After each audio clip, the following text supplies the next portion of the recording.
Hello, welcome. Let's see. Hi, I'm Vraj. Welcome to Theology Unleashed. We have two special guests today. This is my first time hosting one of these, and I'm just here to serve our speakers. I think it's going to be very interesting. Theology Unleashed is the meeting of Eastern theology with Western skepticism. And today we're discussing epistemology, specifically two sides of a debate, coherentism and foundationalism. So I'm going to pass you over to David Pallman and James Fodor to introduce themselves. David, do you want to start? Sure, yeah. Thanks for having me on. As you said, my name's David Pallman. I run an apologetics YouTube channel called Faith Because of Reason. I'm a member of the Society of Evangelical Arminians, and I periodically write articles for Thinking Ministries. Awesome. Thanks so much for being on board today. James? Hi, everyone. So my name is James. I am a PhD student in decision neuroscience, so just starting that this year. And I also have a YouTube channel where I talk about philosophy and counter-apologetics. And also I've got a podcast, Science of Everything, where I talk about science, and a blog as well, The Godless Theist, where I sometimes post about philosophy and other issues. So yeah, that's what I do. Awesome. So, James, do you want to, just so while we've got you, do you want to kick us off today? Sure, you want me to go first? Yeah, David, is that cool? Or? Yeah, that's fine with me. Okay. Thank you. All right. So the topic for today, I guess, is foundationalism versus coherentism. So I suppose I should start off by making some remarks about how I understand those terms. Obviously, David will have his make his remarks about the view of foundationalism that he espouses, but I'm going to argue for a coherentist understanding. So what's actually the question here? Well, the question here is something like, what is the structure of knowledge, or how is our knowledge justified? So there's sort of two big camps to that. Well, I mean, there's other views, but two of the big ones we're going to look at today are called foundationalism and coherentism. So the foundationalists would say something like that: if I have a claim, maybe that the book is on the table or something like that, and you could ask, well, how do you know that? And you can give a justification or a reason for that, right? You can say, well, I know the book is on the table because I can see that it's on the table. And then you might ask, well, how do you know that? How do you know that you can see that it's on the table? And then maybe you'd give a further reason, like, well, I perceive that it is, or something like that. And you'd ask, well, how do you know just because you perceive it that it's there? And you might say, well, because vision is reliable. And they could ask, how do you know that? And you go back and back and back. And eventually, according to the foundationalist, you reach some sort of belief that is justified by itself or doesn't need any further justification. So there's sort of some grounding or foundation to our knowledge, or a bunch of these things. And I think David will have more to say about what that looks like. So now there's a different view on the table, which I'm going to proffer, called coherentism. And this says that we don't have these sort of foundations that if we, push back far enough, we reach beliefs that just don't require any further justification or are justified in themselves or something like that. Coherentism says that knowledge isn't like, pillars that go down and reach a foundation. It says that knowledge is more like a web. A set of our beliefs are sort of connected together in a web-like structure that has a degree of coherence, is the term that's used. And basically the idea is that our beliefs are justified to the extent that they form a coherent belief system. And the greater the coherence of the belief system, then the more they're justified. So I'll have more to say about what I take that to mean in a moment, but I just wanted to put the basic ideas out to start off with about what we're actually discussing today. So we have different views about how knowledge works and how it all fits together.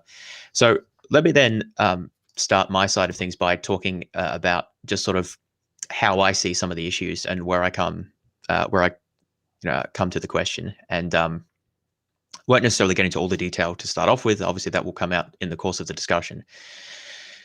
So to start off with, I think one thing we have to think about is, what does it mean to know something?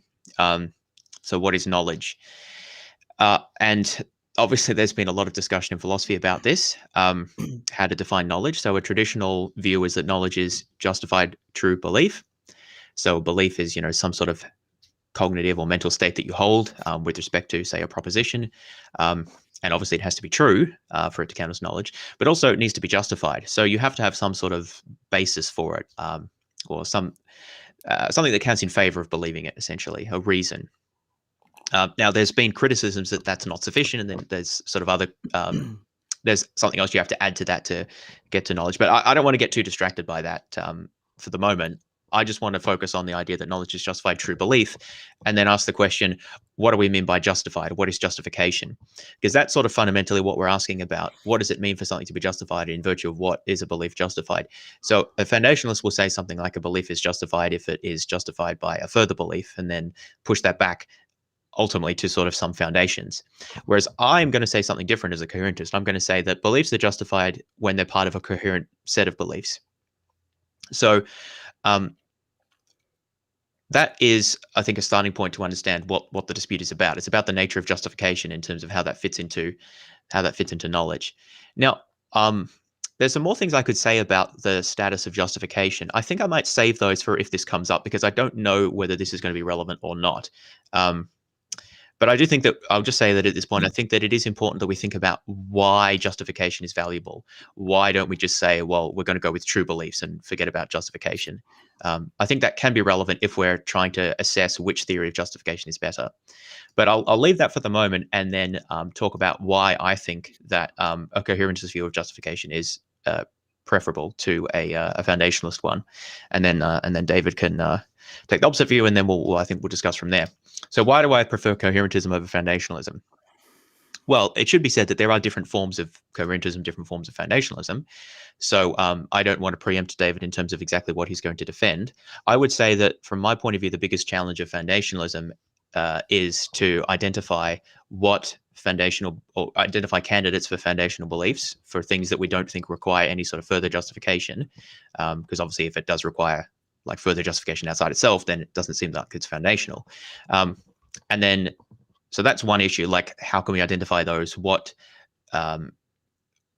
criteria need to be met in order for something to count as foundational, and why does it not require a further justification or further reasons and so forth? So that's obviously one issue, is giving an account as to how that works. And I've not been entirely persuaded by accounts that I've seen to that effect. So that's one issue.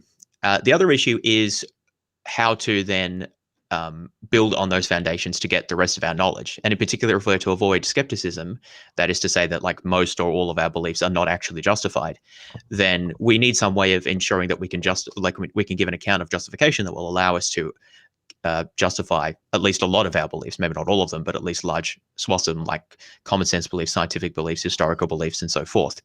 And I'm not sure if I'm not sure if foundationalism has the tools to do that. Even if perhaps there are some foundational beliefs, perhaps basic logical truths might be foundational. I'm not sure about that, but suppose that they were, it's not clear that that's sufficient to give us the rest of knowledge that we need.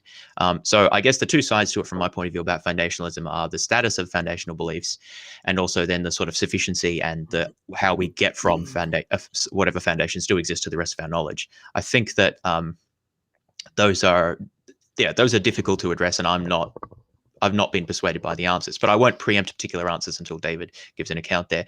So maybe foundationalism has its problems, but what does coherentism have to say? Because obviously if we don't have anything better to say, then we can raise the objections we like, but we still don't have an actual argument for coherentism. Well, in answering that, let me just briefly outline how I think about these things, because it is maybe a little bit idiosyncratic. I don't necessarily want to say that every person who's advocated for coherentism is going to say things that I'd agree with. So I'll put forward sort of how I think about this.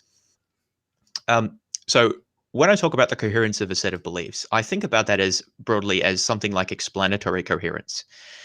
So people have said different things about this, like what counts as coherence, but I think it's something like explanation. So, and I think this fits well with actually how we use the notion of justification in most contexts.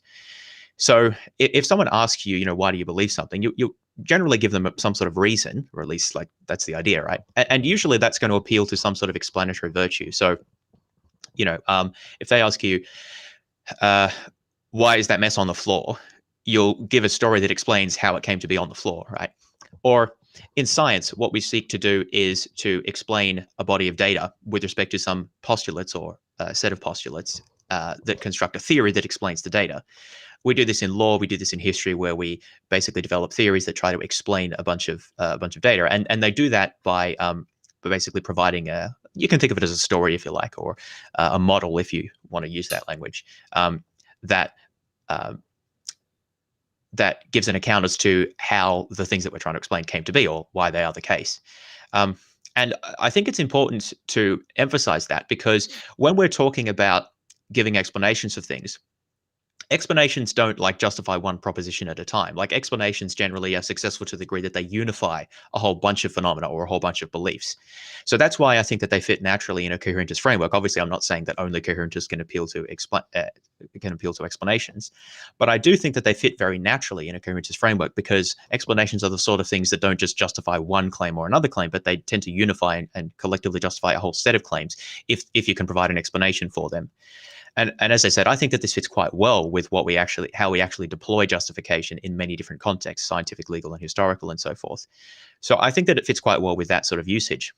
I also think that a coherence notion of justification fits well with emerging evidence from cognitive psychology and cognitive science, which has found, the evidence is somewhat tentative here, so I don't want to say that it's definitive, but I do think that it points more in a coherence direction than in a foundationalist direction. And some things like this, I think, in terms of the importance of what are called folk theories. So a folk theory is some sort of intuitive or naive idea that we have about how things work. So there's, for example, folk biology, folk psychology, where we infer people's desires and beliefs, folk physics, where we think about how forces and things push things around. And by folk, I just mean that it's not derived from a formal study or anything. It's just beliefs that people develop in the course of growing up. And it seems that we actually deploy these sorts of things very widely in making inferences. And again, I think that this fits a bit better with the coherentist idea that people are generating explanations that fit into a framework of a web of beliefs rather than giving a sort of a linear chain of justifications. There's other findings as well, such as the idea of the importance of pattern recognition in cognitive science and in machine learning and other conditions, where it seems that what we do is we sort of fit new beliefs to see how sort of similar they are, or how well they cohere essentially with an existing set of beliefs. We sort of pattern match rather than do deductive reasoning. So again, I don't think that these are definitive, but these push me more in the direction of thinking that the way we actually reason is more coherence-like than sort of foundationalist-like. So that's the second reason I favor coherentism.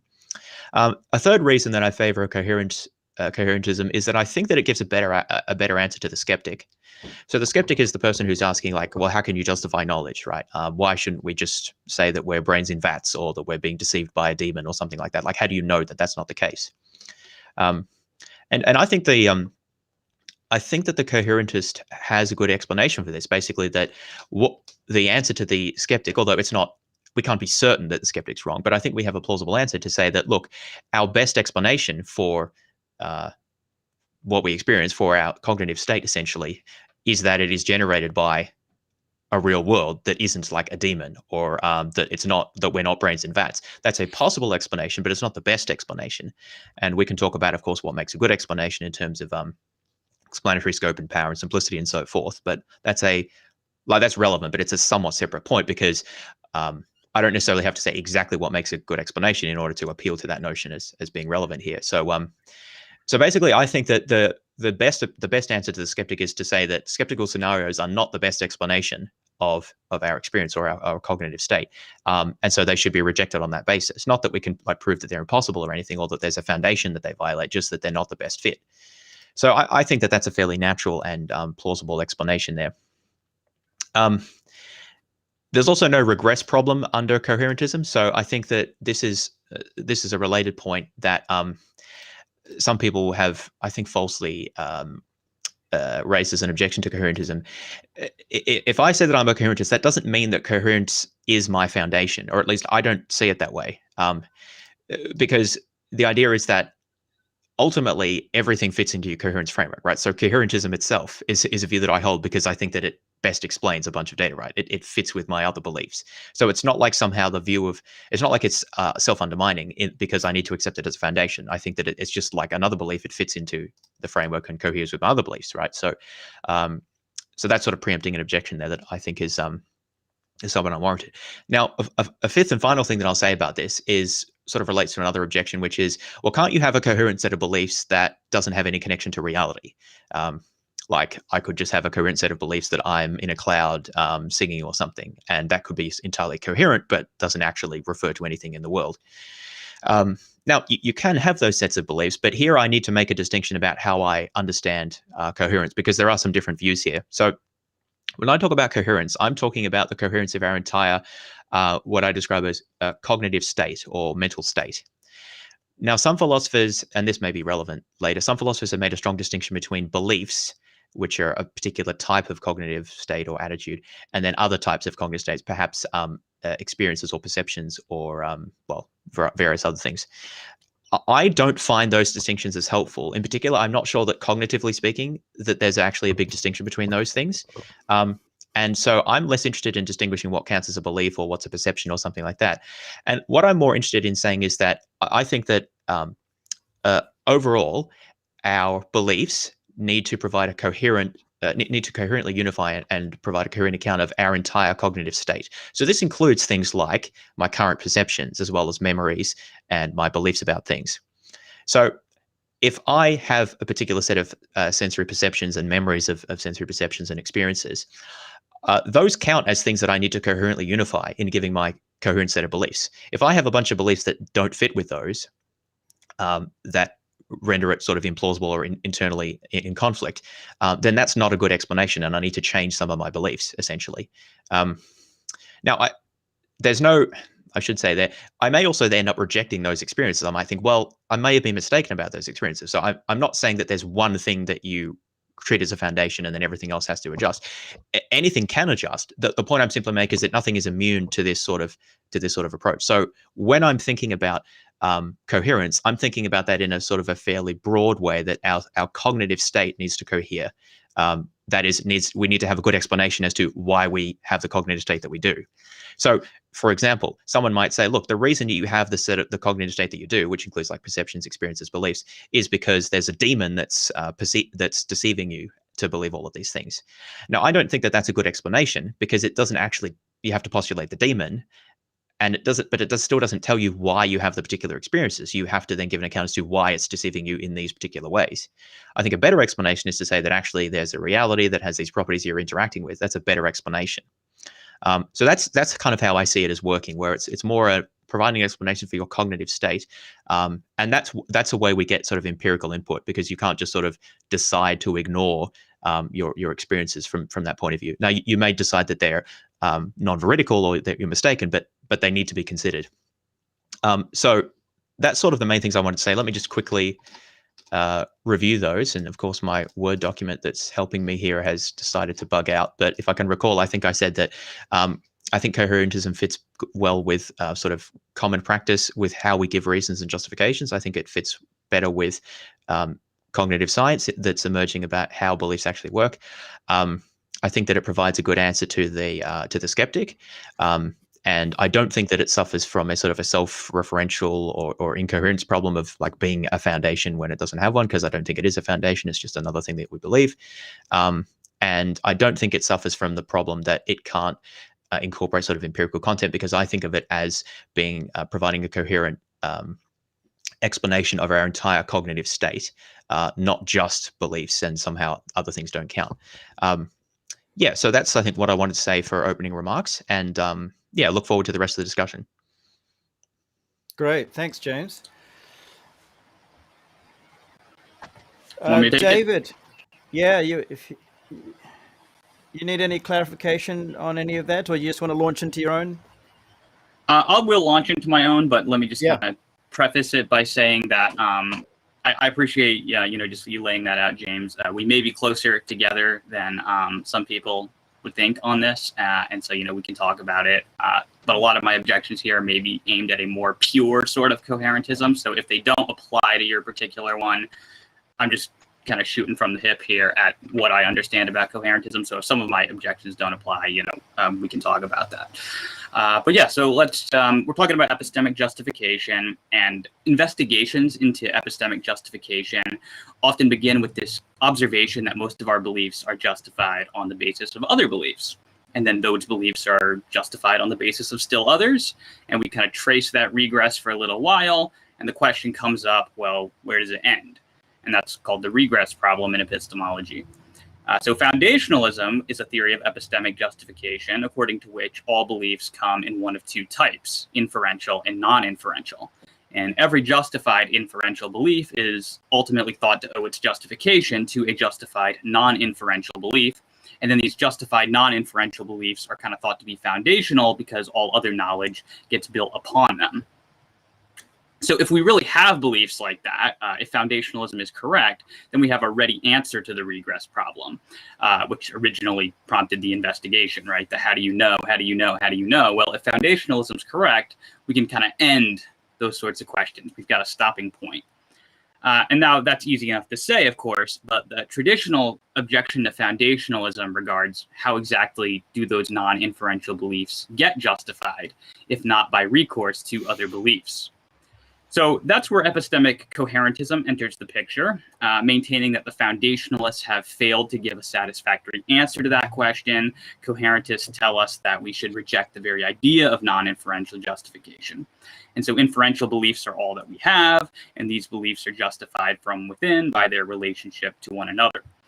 It's my view that that is a fundamentally wrong-headed view of epistemic justification.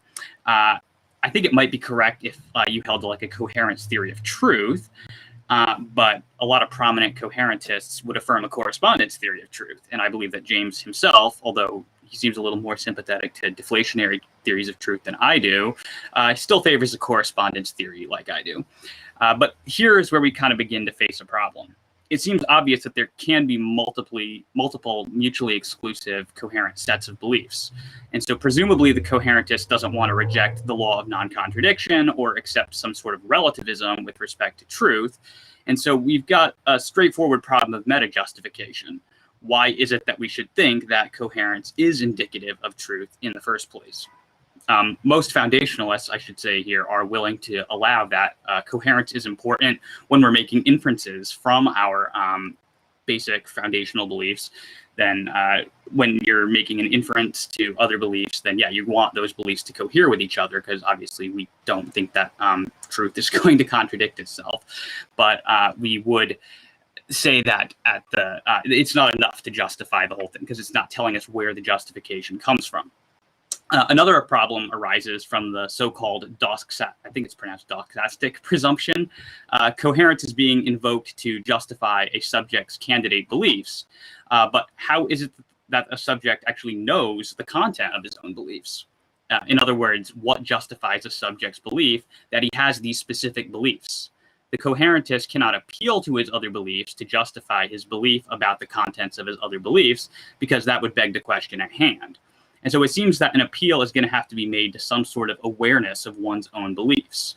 But at this point, coherentism it seems like it's appealing to perceptual foundations, and minimally, it seems to be losing its motivation for rejecting foundationalism. And even if that problem can be averted, coherentism is still going to run into the isolation problem. And this problem emerges from the observation that if coherence alone is sufficient for justification, then you can be justified in believing a contingent empirical proposition simply because it coheres well with your other beliefs, even if that proposition is contradicted or rendered really improbable by your total empirical evidence. So the thrust of that objection is just that since coherentism completely detaches us from like non-propositional perceptual evidence, then pretty much any belief can be justified. Like you can just construct a coherent belief set and get any belief to be justified. And I think that any good theory of justification, you shouldn't be able to use it to justify just any belief. So that would just be unacceptable. The most promising coherentist solution to that problem that I'm aware of comes from Lawrence Bonjour in his older work, and he inserts what he calls an observation requirement on candidate beliefs. So basically, he says that a spontaneous belief, kind of a belief that arises spontaneously, so it's non-inferentially arrived at, he would say, those beliefs are kind of the ones that are the candidate beliefs. And so kind of, if I get a belief on the basis of sense perception, then that's a candidate belief. But kind of the problem with that is that not all spontaneous beliefs are equal. So visual perceptions seem to not be on par with just like an arbitrary hunch. So there's got to be some kind of way to distinguish between which types of spontaneous beliefs are candidates for justification and which types are not. And if such a restriction is necessary, then it seems that coherence isn't really any longer sufficient for justification. So kind of given those problems with a coherentist epistemology, I think we have some reasons for returning to foundationalism. But of course, in that case, we're going to have to return to the original question which motivated coherentism in the first place. How are non-inferential beliefs justified, if not by recourse to other beliefs? So it's my opinion that the most promising account would be the theory of direct acquaintance. So according to this theory, non-inferential justification consists in three distinct acquaintances. And for anyone who's not familiar with this term, acquaintance is just kind of a relationship that holds between a mind and an object. Something that it's kind of like an awareness of something. So we would say that there are three direct acquaintances that are required. So first you have direct acquaintance with a thought. So all beliefs are a sort of thought, and a thought would be true if it corresponds to a fact and reality. So we would say that a thought is a truth bearer. And then second, we would say direct acquaintance with a fact. Facts would be actual states of affairs.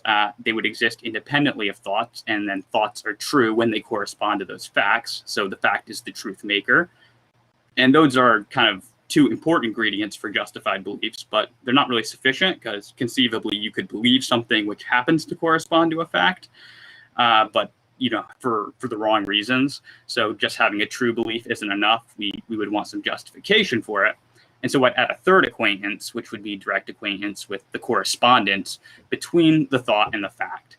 And so then when you have direct acquaintance with the correspondence between the truth bearer and the truth maker, then that ensures that the belief is justified. And in my view, that would be an infallible sort of justification.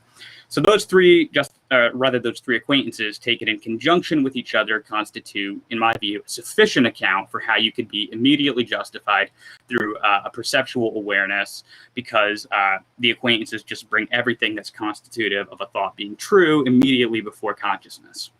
And so at that point, there's just nothing more that you could want or need to justify a belief. Its truth is just guaranteed at that point. So direct acquaintance is not itself a belief. It relates a subject to a fact in such a way the subject is aware of the correspondence between his thought and the fact that makes it true. And so, in my opinion, that's how non-inferential justification happens. Acquaintances, they just connect the subjects directly to the truth makers of their beliefs, and all of that could seem a little complicated, but the basic idea here is rather simple. You can just think of the belief that you've got a headache. I don't infer the belief that I have a headache from another belief. It's a fact I'm directly acquainted with. I'm directly acquainted with my belief, and I'm directly acquainted with the correspondence between those. I don't have to turn to any other beliefs to justify the belief that I'm in pain. And so I don't think coherentism can be said to look very attractive all on its own, and it depends heavily on the failure of foundationalism in order to be motivated. And so I've argued that the primary coherentist objection to foundationalism can be answered, and so that therefore coherentism should be rejected in favor of foundationalism.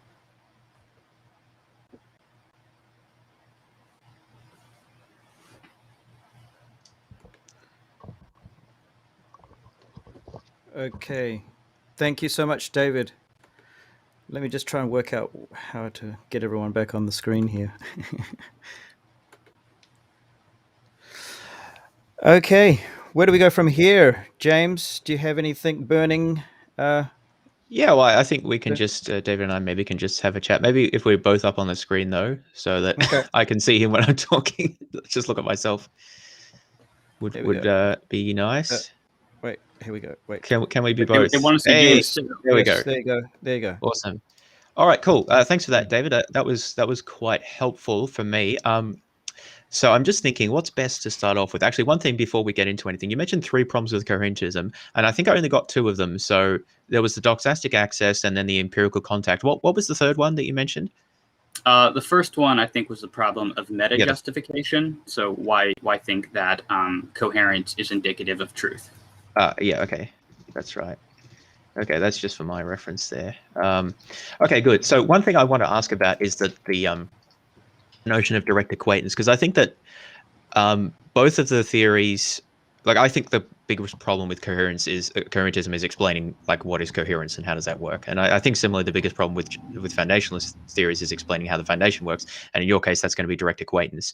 So maybe I can plug into that a bit more, ask a bit more about that. So the idea is that we have an experience, and then one thing that I'm a little unsure about is whether we need, and I know this has been discussed in literature, whether we need to have sort of awareness of the fact that the content of that experience represents a proposition that then we believe.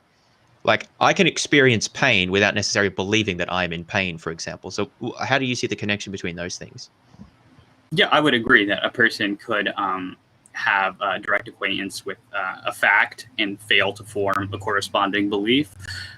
Theoretically, it would also be possible for a person to have acquaintance with a fact and even with the corresponding belief, but not have acquaintance with the correspondence between the fact and the belief. So it's very important, on my view, that you have all three acquaintances in place in order to have non-inferential justification. I hope that addressed your question. Yeah, okay. And so I think I understand that. Then that leads to the next question. So what sort of things is that possible for? So I'm not necessarily averse to the idea that there may be some sort of well, let's call them beliefs for the sake of argument, some sort of beliefs that we can have that kind of acquaintance access to. I'm not convinced, but suppose that there are some, like I am in pain now might be an example of that. Or I perceive, a tree or something of those sorts. But I guess the question is, how is that going to be sufficient for us to avoid a skeptical objection? How do we get to our rich set of beliefs about the world and the way things work in it from things that we have perceptive access to? Yeah, so you kind of got two. I guess I have two answers on that. So the way you would do it is through inferences, of course. So through deduction, induction, and abduction. That's how we move, from the foundations up beyond that. That's the way you would do it in principle. Now, of course, you can have skeptics about inference forms, right, who will want to raise the problem of induction or the logocentric predicament, something like that. And I think we can answer those objections, but let's say for the moment that we couldn't. Let's just say that we have a skeptic of inference forms and we can't actually justify our modes of inference. It just seems to me that then we should restrict ourselves to non-inferential beliefs. I don't see why we should assume that all the beliefs that we want to have, that we're just allowed to have them. If all we are justified in believing turns out to be non-inferential, basic foundations, right? Maybe we can't beat solipsism. I don't see any a priori reason to rule out a strong form of skepticism. So it's just not clear to me that we should have a kind of well, if this epistemology leaves us in skepticism, then we should reject it, unless we've got some a priori reason for rejecting skepticism. I don't know that it has to be a priori, but let's put that aside. I think that that's interesting. So one comment is that a lot of epistemologists would take that sort of, would say that if a view of justification leads us to that position, then that would count against it. Now, I mean, you can obviously disagree with that, but I would tend to say something like, if we can't actually give an account of how most of our knowledge works, it's probably not a very good theory and we should seek alternatives. But that's defeasible. Maybe it just is the best on the table. But I guess the other thing would be, it seems to me that there are definitely people who claim to be have a direct acquaintance with, well, many sorts of things, like moral propositions or mathematical propositions, or even, the existence of material objects or the existence of God. Like there's all sorts of claims out there. Maybe they don't use precisely the same language that you would, but I think at least it sounds fairly similar, of having some sort of direct access to something or a direct acquaintance with it. I mean, I don't know how you sort of countenance those claims. It just seems to me that the more we give as direct acquaintance, the less plausible this account gets. So I guess I'm pressing at what counts as sort of direct acquaintance? What are the boundaries of that? I'm not saying you have to define it precisely, by the way, but yeah, just a bit more. Sure. So for myself, I put those at basically perceptions and simple analytic truths. So that's all I, for myself, can say that I have direct acquaintance with. But I'm also willing to allow that maybe somebody could have direct acquaintance with something else. I wouldn't be in a position to know, because those are the boundaries of my own direct acquaintances. And I get skeptical when like direct realists want to say that like they have a direct perception of physical objects, because we've got arguments based on the phenomenological indistinguishability of hallucination from reality and such as that. So I think those sorts of arguments, at least a direct realist needs to give some kind of answer to that. So we can, think about thought experiments like that to kind of cut back on what could be direct acquaintances. And so normally it's just going to be basically like the ways you're appeared to, your own beliefs, your own concepts, things like that. But that's I think most philosophers would include perceptions, and simple analytic truths are going to normally be the objects of direct acquaintance. Okay, yeah, so that I think satisfies that concern somewhat, because I think that the more expansive that gets, the less plausible it is. I think those are more plausible. Let's talk a bit about that then, because I'm still thinking about how to best what the best way to think about those sorts of things is. Let's say perceptual experiences, to take that as an example. I'm not sure though that I would be comfortable with saying that we are justified in believing those without further appeal to anything. In particular, I guess what I'm concerned about is the connection between the experience and our the experience itself and our knowledge of that experience, or our belief about the content of that experience. So let's say that I'm experiencing pain. Now, I wouldn't describe that as a belief. And I don't actually think that you can justify any particular belief on the basis of that you are experiencing pain. You might say, well, what about the proposition I'm experiencing pain? I mean, maybe, but I'm not convinced about that either, because it sort of presupposes a notion of like, what is it, like that there's a self, and that like what is pain, like what's the referent of that, and you kind of have to know like what those terms refer to in order to assess that proposition. There's a bunch of cognitive apparatus that it seems that you need there that relates to our other beliefs. So basically I'm sort of moving, I feel like I'm drawn in a coherence direction already, even with very basic things like that. So I can have the experience, but how do I perceive the truth of a proposition on the basis of that? Like, how do you connect those two? Yeah, so let me see if I understand. Is the objection that some beliefs, like the belief that I am in pain, require there to be other beliefs, such as that I exist? Yeah, let's say more or less, yes. It seems that they're not justified. They require other beliefs for their justification. Yeah. So first, I'm not convinced that you actually do need to have a belief that you. I mean, I guess you could say they have the belief that you exist, but that's not really. What am I? You could just be the one who's experiencing the pain, right? So your own existence, we could say, is entailed by the acquaintance. In fact, without acquaintances, like say without any kind of experiences, awareness, what would you even be? Like there's not a clear answer to what it is that like I am apart from I want to say apart from acquaintances, but apart from your beliefs or what have you. It's not clear like what I am. So I mean, I would just say my existence is entailed by the acquaintances. So yeah, to say I am in pain, you can just say that you are the, if we say you're the, I don't even know what a good word for that is, the center that's experiencing that pain, I suppose. We could just say you're a collection of those acquaintances. Yeah, but so the thing is that I seem to be, so I mean, I think that there is an issue here with language, obviously, because we already have these concepts. And that's part of what I'm getting at. Like one way to think about this might be imagining, and this is done in the literature as well, small children or animals or something like that, when they have these perceptions, do they just form the relevant beliefs? And I suspect that they probably don't, or at least like, not always. And I suspect that that's probably because they lack the relevant set of, let's say, background beliefs in order for that to fit into a sort of a coherent, for it to even really both form the idea and also understand it and sort of to be justified to them. And so for me, it just makes more sense to say that things like that are justified in the extent to the extent to which that they cohere with a bunch of other things that we believe, or our cognitive state more generally, as I've said.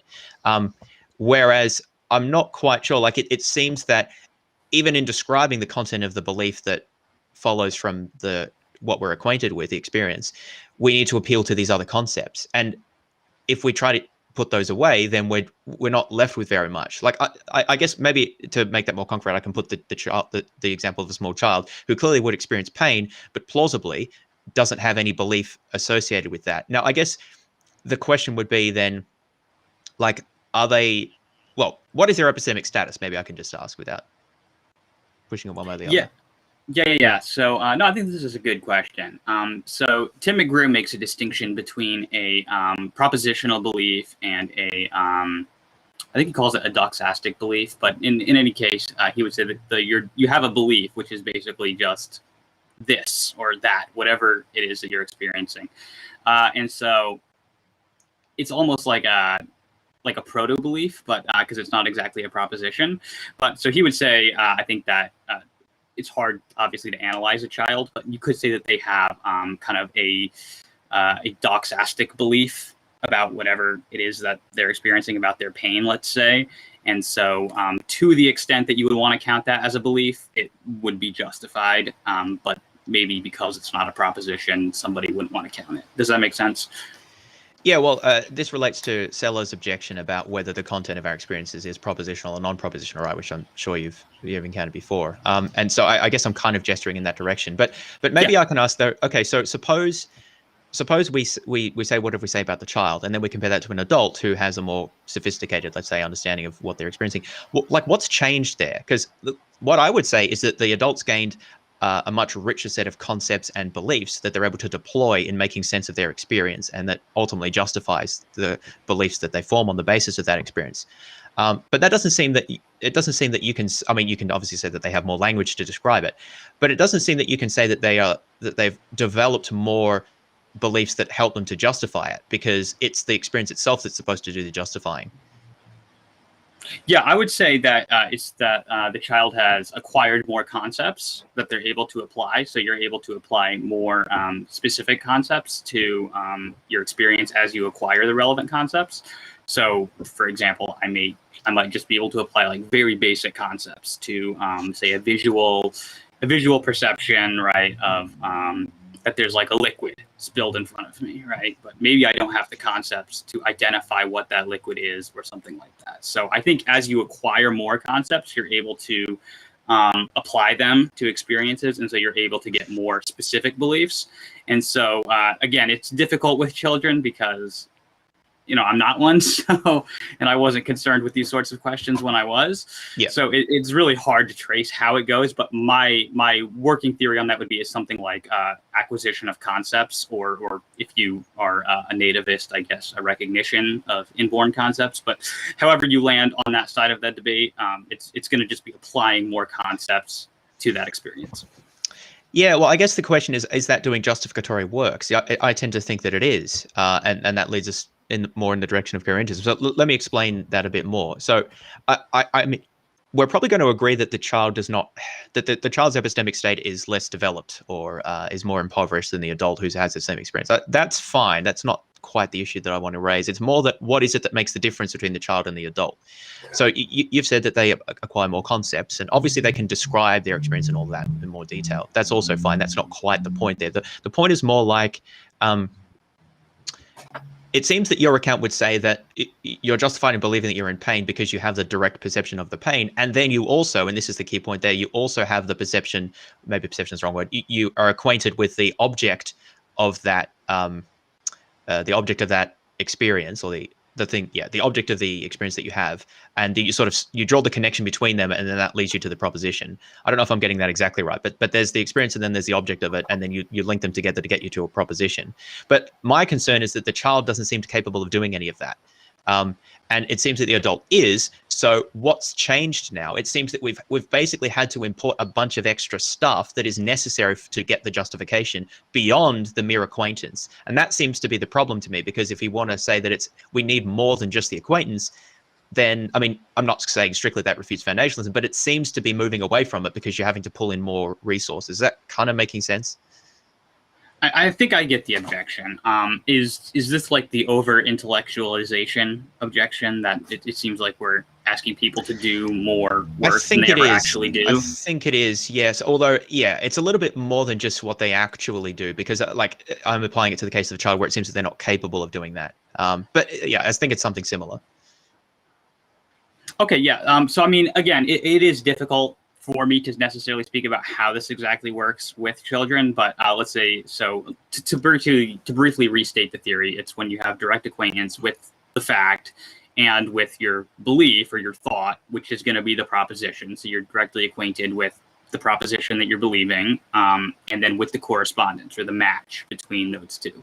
And so I don't think that people, are necessarily going to be identifying each of those individually, right? Like as I'm having this conversation with you right now, I'm not like consciously being like, yes, I'm directly acquainted with a visual perception of James Fodor, and I have a belief that I have this visual perception, and the two correspond with each other. I think normally we just make that connection automatically. So I don't like, I'm not, we're not trying to make it more difficult than it is. It's helpful to explain that when you have each element of truth, that's how the truth of non-inferential beliefs is guaranteed. It's by having each element of truth. But I don't think we're actually like asking ourselves, do I have these three acquaintances in every case? Yeah, so we don't have to be aware of everything. Well, I mean, I guess it depends on the particular account. I should say that maybe how I think about this as well. So consciously aware. Yeah. So because under coherentism, you can raise similar objections like, well, how do you know it's coherent? So I think that coherence is what does the justificatory work by itself. So you don't necessarily have to be aware of that. And I think that a lot of that is processed subconsciously. And this is where I would link it to like cognitive science accounts. I would say, though, that I think of justification as coming in degrees. I think that this may be actually somewhat non-standard because I often hear it talked about as binary, but that seems a bit implausible to me. But anyway, regardless, I think it comes in degrees. And that seems to fit naturally with the idea of coherence coming in degrees. So if I am able to apply recursively, like think about, well, what is the status of my beliefs and how do I know them? Like, well, that can add to the coherence if I'm able to tell a story that can fit that within it. So basically what I'm saying is you can have degrees of coherence where you don't have to have any awareness of what's going on, as long as that actually is coherent. But you can then add to that as you get more reflective about it. So I think of it as a sort of a spectrum as we develop our self-reflective capacities and so forth. I guess the concern I have for what you're saying is that it appears that the notion of acquaintance, well, maybe I just need to ask about the notion of acquaintance, because that, particularly when you use it to apply to like perceptions, appears to require that we're conscious of it. But you're going to deny that we don't actually have to be conscious of this, right? Of the things we're acquainted with. We have to. It's going to kind of depend on what you say consciousness means. So yeah, I mean, so the way Richard Farmerton describes it, for example, is he just says that when you're acquainted with something, it is immediately before consciousness. So I tend to think of it as a conscious relation. Well, okay. So that seems to add some difficulty to it then, because so if we're going to say that it has to be something that we're consciously aware of, then how do we, like, we're just not consciously aware of this when we're doing stuff. Like when I form a belief about objects or whatever else, I may perceive the object, but I don't think that I'm acquainted with my belief. Like you said, we have to have the perception of the truth, the belief about it, and the connection between them. I'm definitely not consciously aware of that almost none of the time, and certainly children can't be, right? They might be acquainted with the object, but I don't think they're acquainted with the other two things, the belief or the connection between them, and even adults most of the time. So that seems to be far too demanding to me. So I think we can be acquainted with more than I think we have acquaintances with more things than we form conscious beliefs about. Right. But I think you would agree that we are, let's say, acquainted with the beliefs that we have, or in some sense, we know what our own beliefs are. I don't think that you have to know what you believe in order to believe it. I don't think that that's a condition of believing something. I think that you can believe something but not know that you believe it. Because a lot of things are unconscious, basically. But do you let's see how I can ask this question. But do we have any kind of access or awareness of our own beliefs? Yeah, we can do. I suppose one question you might ask about is whether it has to be possible for us to access our beliefs. I'm not sure, like at least sort of in principle, even if we don't actually do it.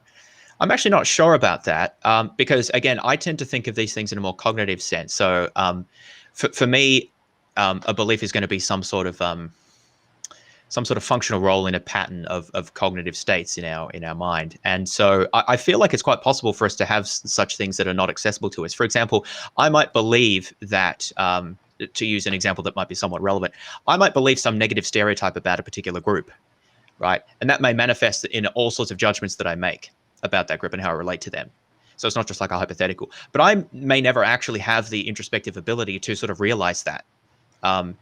So that's just an example, obviously. And things could be even more subtle than that. Like I could have beliefs about beliefs in the sort of second level, and it could be quite complicated. So I think it's quite plausible that there are beliefs that we could hold that we would never have the ability to access. I think that we can access a lot of our beliefs. I'm not going to push that too far, but I'm not saying that I think it's necessary. Okay, yeah. So I would agree, of course, that we can have second level beliefs that we aren't even aware, or subconscious beliefs. So that might be an easy word to go with. But would you agree that we, at least in some cases, like so, for example, so taking the subtitle of your book, we would say that you have a belief that William Lane Craig overstates the case for yeah, sure. There's lots right? of our beliefs that we can be aware of. Yeah.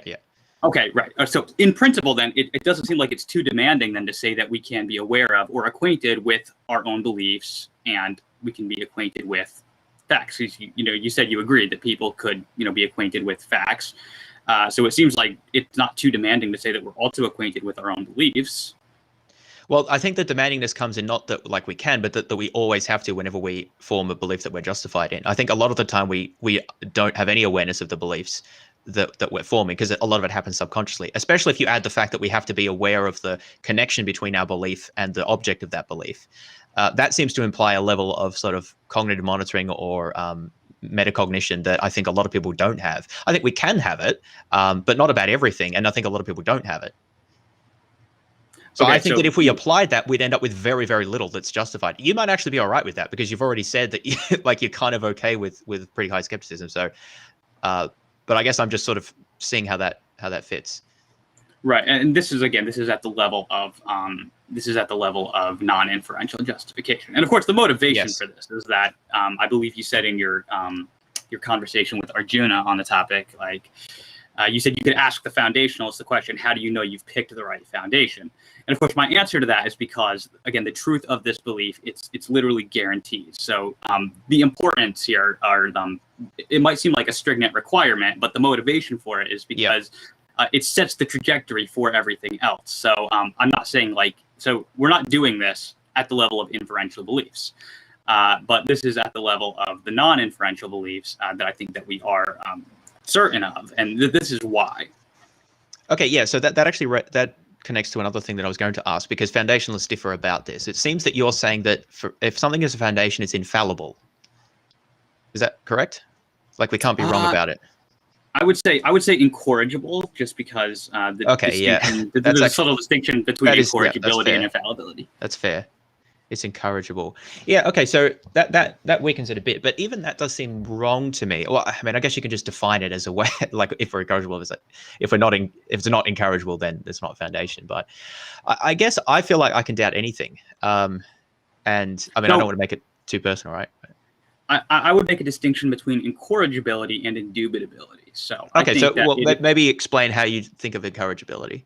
Okay, so yeah, let's explain some of these terms for the audience. So an infallible belief is a belief that can't be wrong. So I think maybe like a mathematical belief, 2 + 2 = 4. It could be an infallible belief. But the reason I don't think infallible beliefs are good candidates for foundational beliefs is because, take that up to when we're talking about really big numbers. Maybe you got a really complicated equation, and so you hold the belief that the answer to this equation is, X, and maybe you're even right about that, and it's an infallible belief just given the rules of mathematics. But maybe, you just have no awareness of it. You just randomly think that this is the right answer. It's not necessarily justified, even though it's an infallible belief. An incorrigible belief is going to be a belief that can't be corrected. So, I would use a headache as an example, but maybe I should. James might disagree with me there.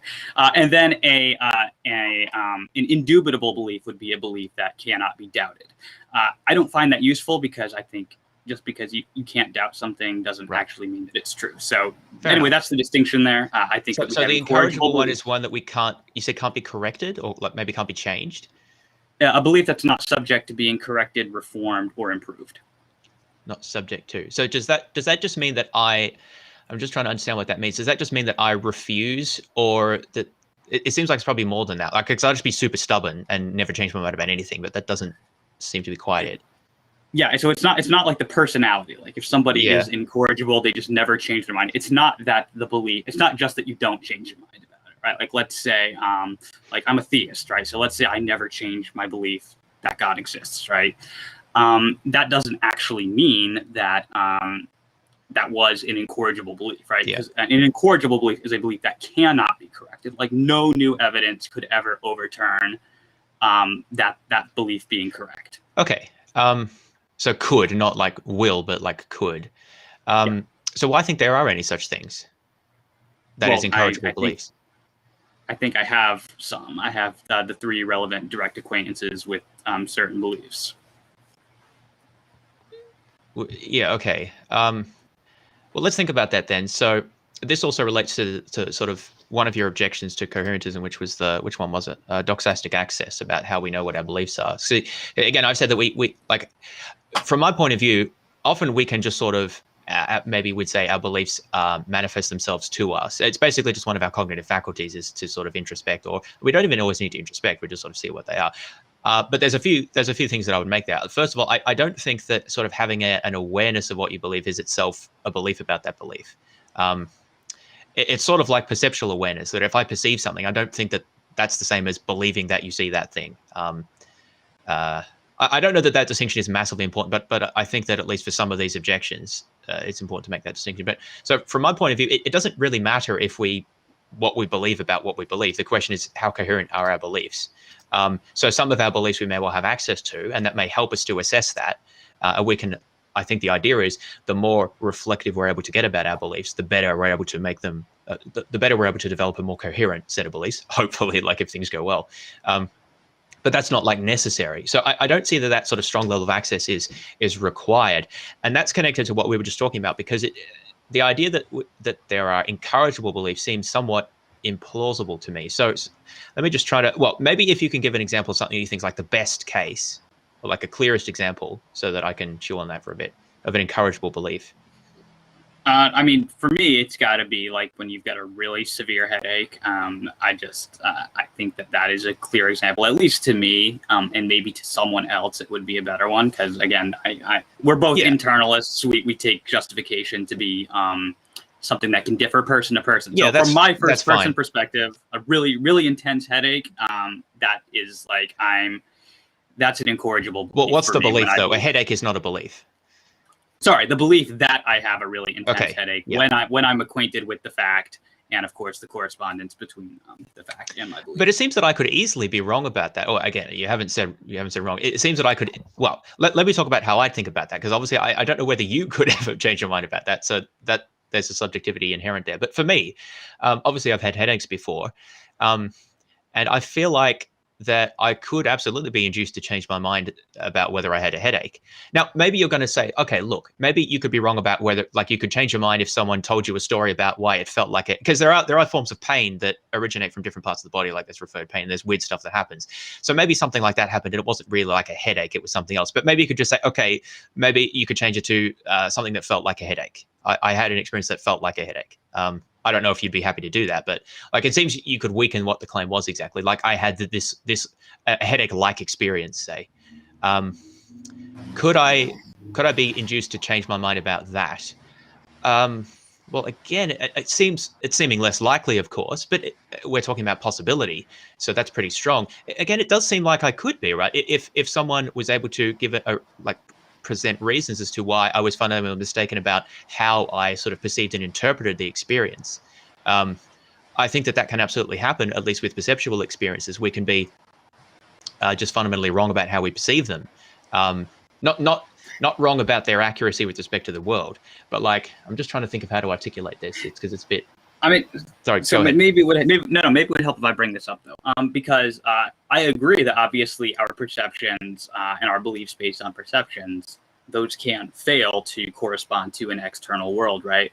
But it seems to me that the very fact that we're able to make those kinds of judgments does presuppose a level of incorrigibility. That's how we're able to make the comparison between what I, thought I was perceiving versus, say it turns out it's a hallucination or a dream or something like that. It still seems to me that the content of that experience remains incorrigible, and that's what allows me to make the judgment. Yeah, so the content of that experience remains incorrigible. I suppose it depends on... And more specifically, my belief about the content of that experience. Yeah, that's fair. The content of the experience.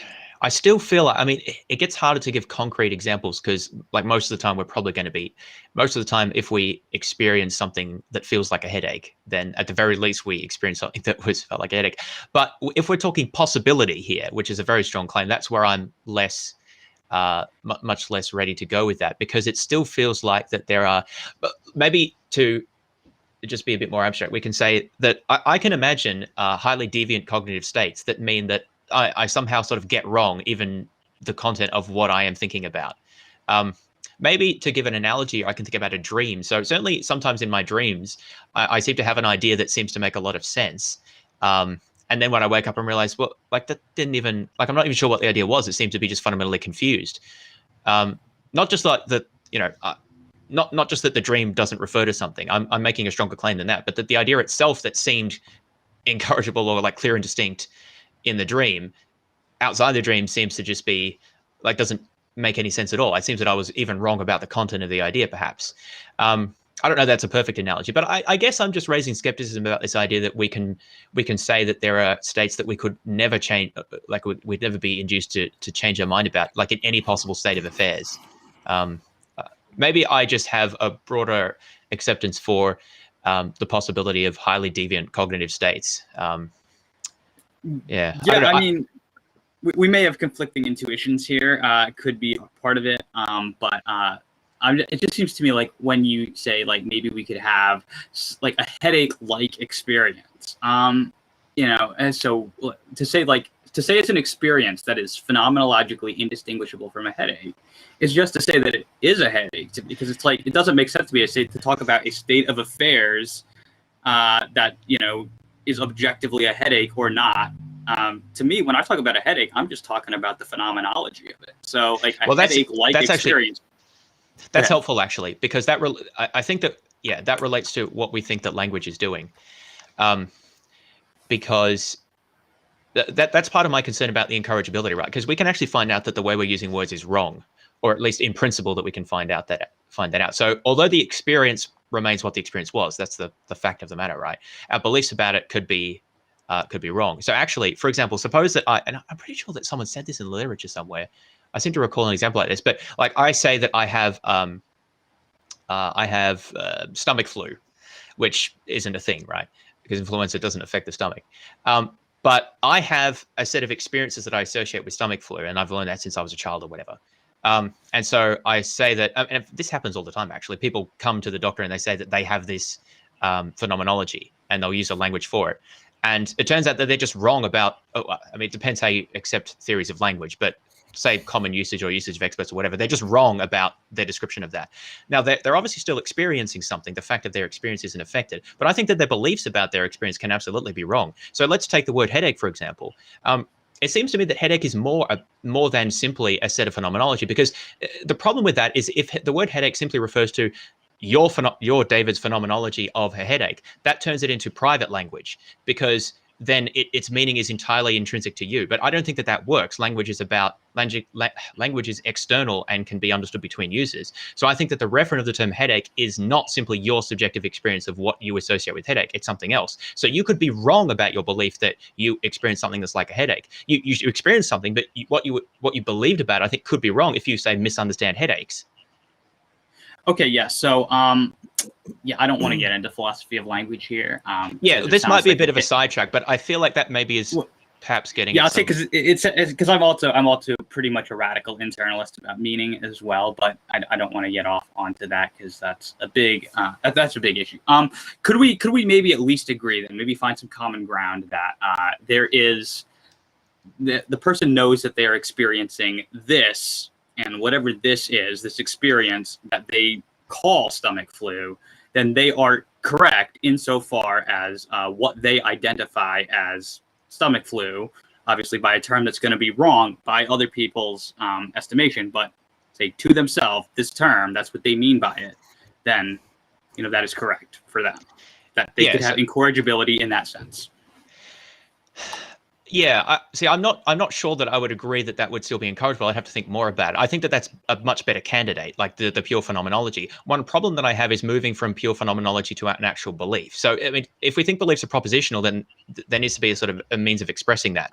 And it seems that pure phenomenology may not be expressible in any like linguistic form, in which case it's a little hard to talk about beliefs about it, it seems to me. Like that there may be an experience that they had, and nothing, like maybe they could be encourageable that like, and you just put in like disquotationally the experience, like not the words, like whatever the experience is. I'm not even sure how to refer to it, right? Maybe that's encourageable, but then any belief about it, it seems to me, could be encourageable because that's going to appeal to extra concepts that we have. Yeah, and so I think if that's a big hang up for somebody, and maybe it would be given the particular view of language that you seem to be embracing, then it's probably the most helpful for you to then embrace the distinction between the propositional belief and the doxastic belief, and just say that you have incorrigible knowledge of the doxastic belief. For my view, propositions and so therefore beliefs, these are also things that are internal to us. So meaning is not determined externally; it is also determined internally. About meaning as well. I don't think that's not how I understand the concern about the objection. The point I was making about is about language. I don't think language is entirely internal. I don't think that makes sense. Yeah, I would agree, but language is just an expression of a proposition, right? Yeah, the concern though is that any formulation of a proposition on the basis of a subjective experience seems to need to appeal to concepts that you can be wrong in deploying, and so by virtue of that is going to be corrigible. Now you might say, yeah, but the experience itself might not be. But I don't think that the experience itself is a belief, and so I think that that's where I'm different. Because remember, you've identified the. Sorry, go ahead. No, I was just saying I agree with you that the experience. Yeah, because there's the what is it? Acquaintance with the fact, acquaintance with your belief, and acquaintance with the connection between those. And I think maybe you can have incorrigible acquaintance with like a fact, say, your own experience of a headache-like thing. But I don't think that you can have incorrigible acquaintance with either of the other two. And so that, I guess that relates to the objection I've sort of been talking about for a while, which is that there seems to be too strong a criteria to justify knowledge. And look, at the end of the day, maybe that there's a few things that we could get to, like, I have an incorrigible belief that I had a experience that appeared to me in such and such a way. Maybe if we massage it enough, you'll find something that, yeah, okay, look, I guess I can't see how you could doubt that. But then that's going to lead to the problem of how much do we actually get from things like that? It seems like we can't justify much of our knowledge if that is all the resources that we have. Yeah, so I think that that is probably one of the big objections to it, is that at least at the level of basic beliefs, it doesn't get you much. And I mean, this is why people like Alvin Plantinga, go crazy about it and are like, well, I can't get beliefs in other minds, and I can't get belief in God as properly basic, and I can't get all these other beliefs I want to have. I can't have them as properly basic. And like my response to that, and sorry if anyone here loves Plantinga, but my response to that is, so what? I don't care. Yeah. That's what you get non-inferentially. That's what you can be certain of. Again, and so this is where inference comes into place, is that, in my view, a belief in other minds, it has to be inferential. A belief in God's existence, it has to be inferential. And so you're right, foundations are limited, but I think we have the tools to move beyond them through inferences. If we didn't, and we're stuck in skepticism with just these non-inferential beliefs, personally, I'm okay with that.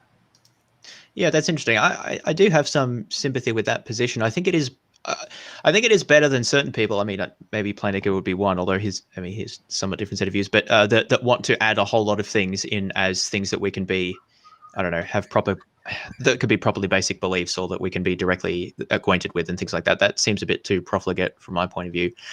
But what I do want to do, and this is maybe leads me back to sort of defending coherentism, is I feel like my project is just a bit different than what you're saying. See, I don't think that we need to be certain about really much of anything, and that doesn't bother me too much. And so I'm less interested in the project of, let's sort of decide a priori, maybe. I think that this is supposed to be an a priori project from your point of view, that what the standards are for a knowledge and then see if and when they're met. That just seems to me a bit of an odd project, to be honest. And maybe you can respond to that, but I'll just say how I think about it, which is more that we have a bunch of things that at least we think we know, like lots and lots of things from science and history and everyday usage and maybe theology and wherever else. Now, can we give an account as to how we actually could know these things? And that's the project that I take myself as sort of giving here. You can think of it as a reflective equilibrium, if you like, although I don't know we need to use that language. But basically, I said, look, what's the best account that we can give of how we can know these things? And does it work? Maybe no account works, right? In which case, we should be a lot more skeptical.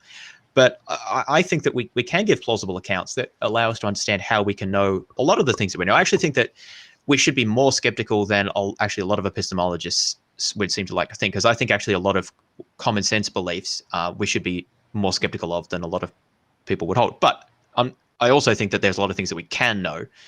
And I think that we can give a decent account of that. Now, maybe that account doesn't, this is where I think it's different. Maybe that account doesn't have the same sort of standard to it, like incorrigibility or whatever, that we might sort of like a priori. But that is what doesn't bother me. Like, well, maybe the story we can give about how we can know things isn't the story that we might have liked it to be, but like that is the actual story of how we know things. Like, I think it's the best account. So it's coming at it kind of from a different direction. What do you think about that? This might be getting to like the old particularism, Methodism thing, right?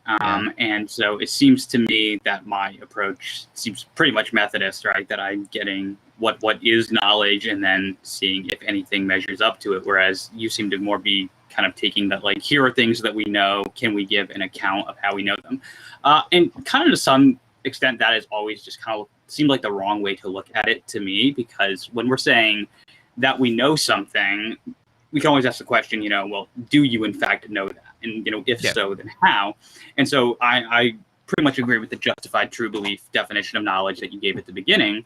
And so, really importantly to me is that truth condition on knowledge. And so this maybe gets back to my meta-justification objection to coherentism, is that it's not in any sense clear to me how mere coherence actually indicates truth. In my view, we've got a guarantee of truth, and then we're making inferences from there. So the connection to reality is held throughout the entire chain of inference, and it's just not clear to me that coherentism has that going for it. Yeah, let's talk about that meta-justification objection then, because we've been talking, I guess, a lot about the doxastic access side of things. So why coherence is an indication of truth? So actually that seems to, maybe presuppose is strong, but that seems to rely on a particular notion of what the point of justification is. People have quite different views about this, but I think I'm broadly sympathetic, because I think that the point of justification should be to guide us to what to believe, and on the basis of truth or something like that. And we can maybe talk about that more or just put that aside. But but why I think that coherence is that thing? Well, my attitude to this would be just, well, we give the account of coherentism, like what it says, and then sort of assess how well it fits with things that we know and what sort of story that it gives. I should say that I think of myself as a Methodist as well, in this sense that you should believe things on the basis of whether they conform to a particular method. It's just that I don't think that we can establish that method a priori. I think that we need to start with what we think that we know, not assume that we know it like infallibly or anything, but just take it as a sort of a candidates or whatever, or as plausible things. Because there's a whole bunch of knowledge that I think I have about the world, and I'm not just going to give it up because of very otiose, abstract, like Cartesian concerns, right? I think I would need better reasons to give it up than just those worries. But I do also think that those worries need to be considered. So I think of I don't believe in a first philosophy where we just sort of sit down and do a Cartesian sort of thing. I think that we start with where we're at and we say, look, I think I know a bunch of this stuff, but how do I really? Well, we need to give an account of that. And so we try to develop our account. But we rely on like that knowledge to construct the account. So that's why it's a posteriori, like we don't do it a priori. So we see if we can come up with a story about how all this works. And I mean, that's what coherentism is essentially. It provides a coherent story of, from my point of view, of how knowledge is justified. So the idea would be, I mean, I know this is not going to be very satisfactory but the thing is, we're actually asking for what justification is. So I'm going to basically give a coherence account of why coherence is good, and that's not going to be persuasive to someone who's a foundationalist. But I guess the point is, and this shouldn't be surprising, I'm not going to appeal to a foundational principle in virtue of which coherence is the best account.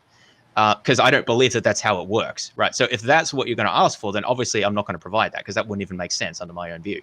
I think coherence provides the best explanation of how knowledge works and how it's deployed as a concept and how we use it and so forth. So that's why I think that we should use it. Okay. I had two questions on that. I wanted to get a little bit into Timothy Williamson and knowledge first, but maybe I should go. Maybe I should go here.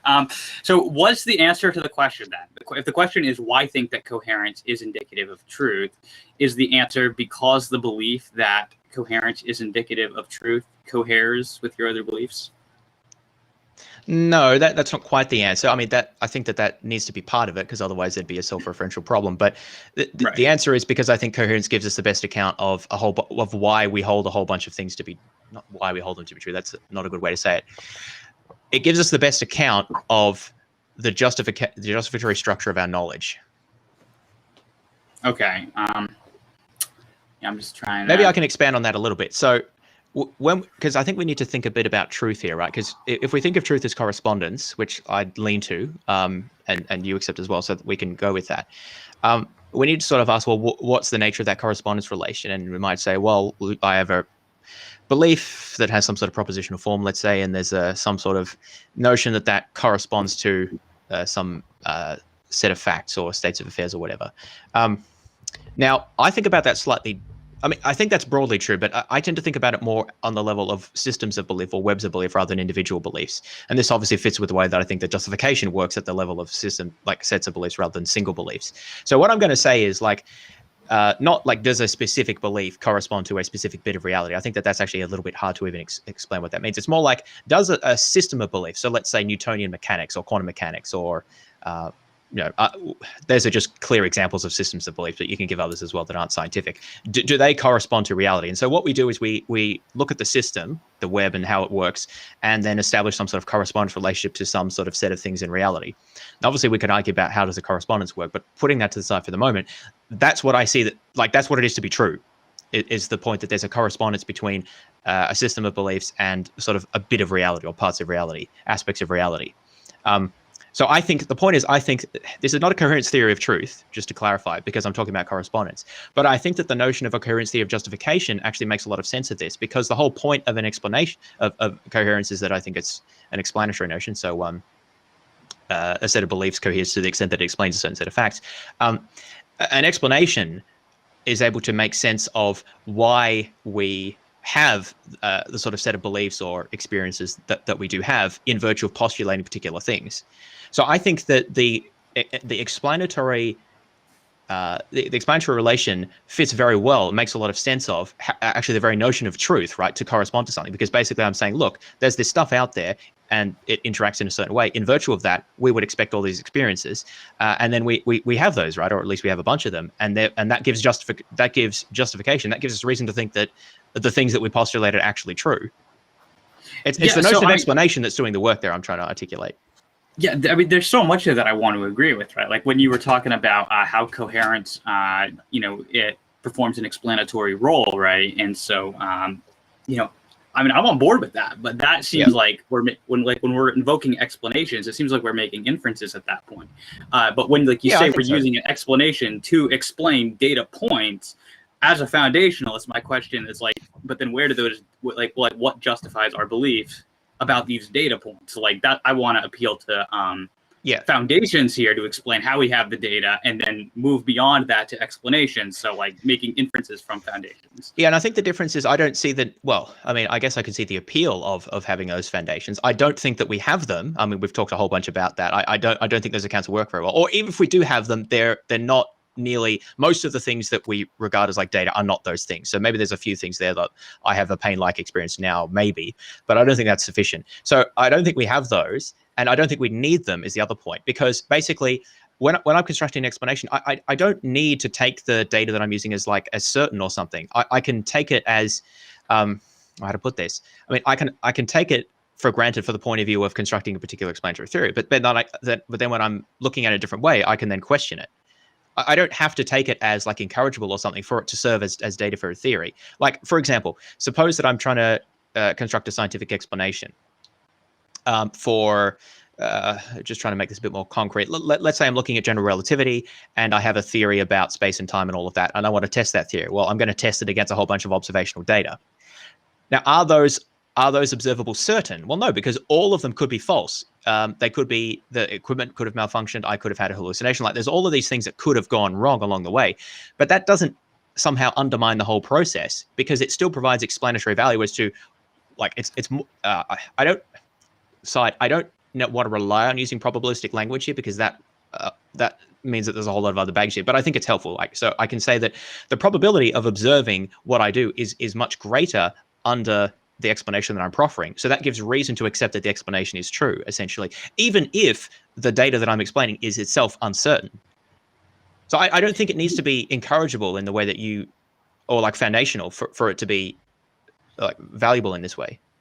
So I don't think it has to be either in most cases. I think, like, in scientific explanation, we're necessarily dealing with external world beliefs, and we're trying to explain beliefs about the external world. I don't think external world beliefs can be basic beliefs in the first place. So I think you're already making inferences at that point. And once you have made a probabilistic inference, like when you've made a non-deductive inference from an incorrigible belief, then probability enters the picture, and of course, then at that point, your data points can be wrong. So I have agreement there. It's just that when we're explaining even a belief about an external object that we're trying to explain, I think that belief itself is traceable to an incorrigible belief. So we keep the tight connection to reality and truth.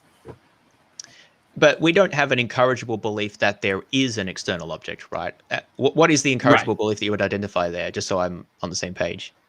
It depends on what the particular data point is. So it's probably going to be that I have a perception of something, and then I'm inferring that the best explanation of that perception is that there's a physical object, mind-independent object, that is causing that experience in some sense. Yeah, so I basically agree with all of that, except that the perceptions need to be incorrigible, because from my point of view, I could be mistaken about those perceptions. And I guess I don't want to retread too much soil here, but for example, I could say I perceive there to be a tree.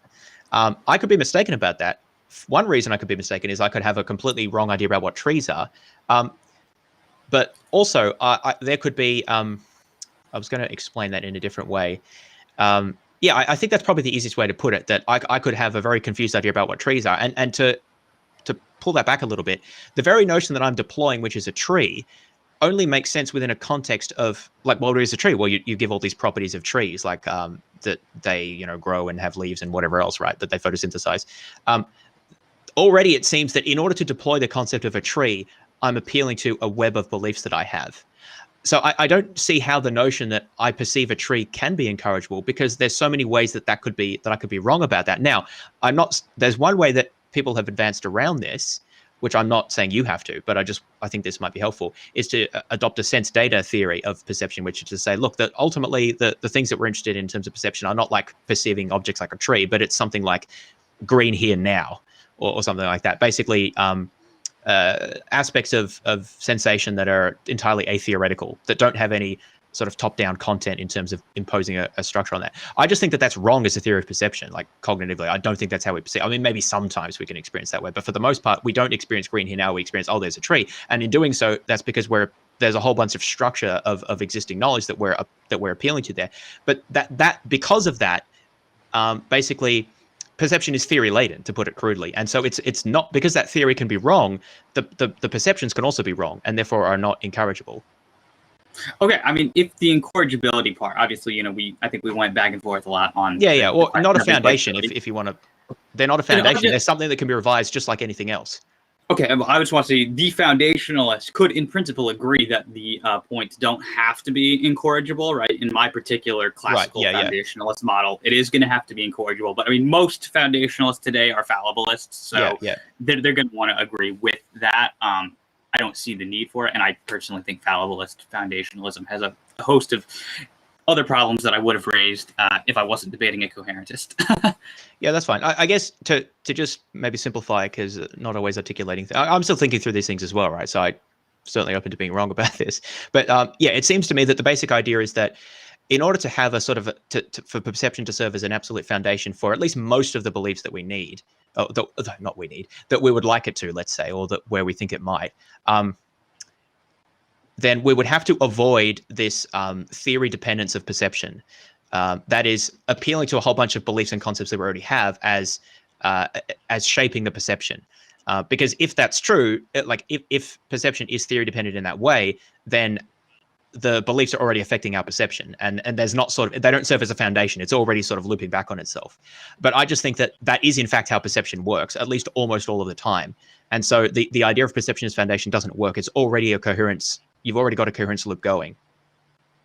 Yeah, I mean, I guess from my perspective, it's not really as important what role background beliefs are playing in a non-inferentially justified belief, because I don't think that the presence of having background beliefs, I don't think you're appealing to those beliefs in order to justify the belief that you have. I just think they're affecting it. So I think that they are having some kind of influence. So we talked about concept acquisition before. So when you are applying different concepts to your perception, right? Maybe as an infant, you don't have all of these concepts, and you acquire them later on. So you're able to get more detailed, more specific, justified beliefs about the contents of your own perceptions.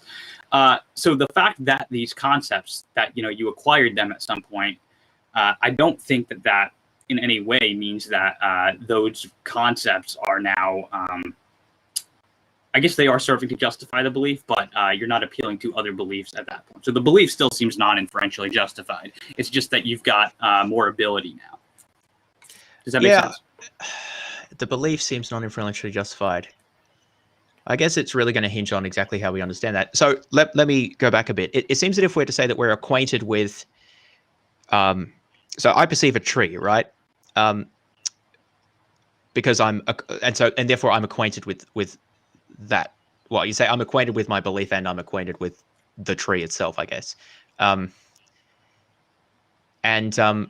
It seems to me that both of those things, well, the acquaintance of the tree is not a belief, but the belief that I'm acquainted with the tree, that at least requires as justification some connection between the experience and the concept of a tree. So this actually, maybe I can appeal to this now, because this is one other thing I'd wanted to mention, the speckled hen objection, right? Which, again, I'm sure you're familiar with. But this is the idea that, look, if I see a hen that has 48 speckles, that is something that I may be acquainted with in a sort of direct perception way, but I could be wrong about that, because maybe I can't distinguish how many speckles it has.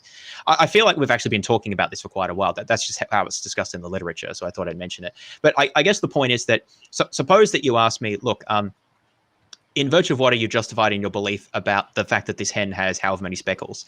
It seems that an appropriate answer would say something like, here is the content of my experience, and then I would also appeal to a separate set of beliefs about, like, what is, well, I don't know, the number 48, or the nature of speckles, or in the case of a tree, like, well, what counts as a tree? Basically, I need to compare the structure of my experience to the structure of the terms that I'm using to form a belief about the experience. And the point is, if those things, those things seem to be doing justificatory work, right? The idea that I need to appeal to these concepts in order to justify the fact that my experience then gives rise to a particular belief, like in the speckled hen case. Are you saying that a person has a justified belief about the number of speckles on the hen? Because normally the way I see this objection discussed in the literature, when Ernest Sosa and Ted Poston and people raise this objection, they're normally saying, despite being directly acquainted with the number of speckles on the hen, you don't have a justified belief about the number of speckles on the hen. But it sounds like you're trying to explain how a person does have a justified belief about the number of speckles on the hen. No. I mean, it seems to me that whether or not they do have a justified belief is going to differ on the context. But so I guess what I'm saying is, I'm trying to draw out I think the underlying point of that objection, which is, what are the sorts of features, or in virtue of what aspects of an experience are our conscious states or our perceptions foundational, or let's just say foundational. What is it about them? And it's because it seems to me that, at least for most things, maybe not the headache example, but for a lot of things like that, what we're going to have to do is some sort of inventory or analysis of the perception and compare it to a whole bunch of other background beliefs that we have. And if that's what we're doing, then it doesn't seem very foundational. Okay. So no, I think this is an important point. So what do we do with, like, complicated experiences, right? Like a speckled hen case, or say, I've got a bookcase over here in front of me that's got a lot of books on it, and presumably I'm directly acquainted with the fact of however many books are on this shelf, but I do not have a justified belief about the number of books on that shelf. And so kind of what do we do in those cases? And this is where I think people like Poston and Sosa have mistaken a necessary condition in justification for a sufficient condition. So in the theory of direct acquaintance that I put forward, there are three acquaintances that are required for non-inferential justification, right? Acquaintance with the fact, belief, and correspondence. In cases like that, it seems to me we've only got one acquaintance. We've got acquaintance with the fact. That's how many speckles are on the hen, how many books are on the bookcase, something like that. But I personally don't have a belief about how many books are on the shelf. I don't have a belief about how many speckles are on the hen. Let's say I do get a belief about how many speckles are on the hen, like I just take a random guess that it's 48 and it turns out there really are 48. But if I'm not acquainted with the correspondence between my belief and the number of speckles on the hen, right, my acquaintance with that fact, then I'm still not going to be non-inferentially justified. So, I mean, I don't think examples like that pose a challenge to acquaintance theory, and maybe you weren't saying that it does, but those are kind of my thoughts on speckled hen cases. Yeah, okay, so let me just see it if I understand this. So in a case like that, or a complex perception case, we're acquainted with the fact, but we're not acquainted with our belief about the fact. We're not acquainted with a specific we don't really belief. Form a belief about it. Or if you do, like maybe you just yeah. take a random guess. Maybe I just say, like, hey, maybe it's 48 speckles. I believe it's 48 speckles, but I don't have any acquaintance with the correspondence between my belief and that fact. Then, yeah, the belief's not going to be justified. Yeah. Okay. So where does the acquaintance with the belief and the correspondence come from then? Because it seems it has to come from the experience itself. Otherwise, we're appealing to something beyond that, and then the experience isn't serving as a foundation.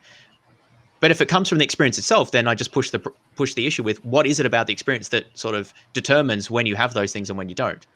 Yeah, I think those are good questions, and we don't necessarily have to have an answer to them. Like maybe you do form the belief on the basis of the experience, but the point is that the belief is justified when you have three acquaintances in place. Right. So as to how exactly those acquaintances arise, I think that's an interesting question. And so I think probably very frequently we do form them in response to experiences, though I wouldn't be able to give you details. But I just don't know that we need an answer to that in order to say that we know that, at least in some cases, we do have those three acquaintances.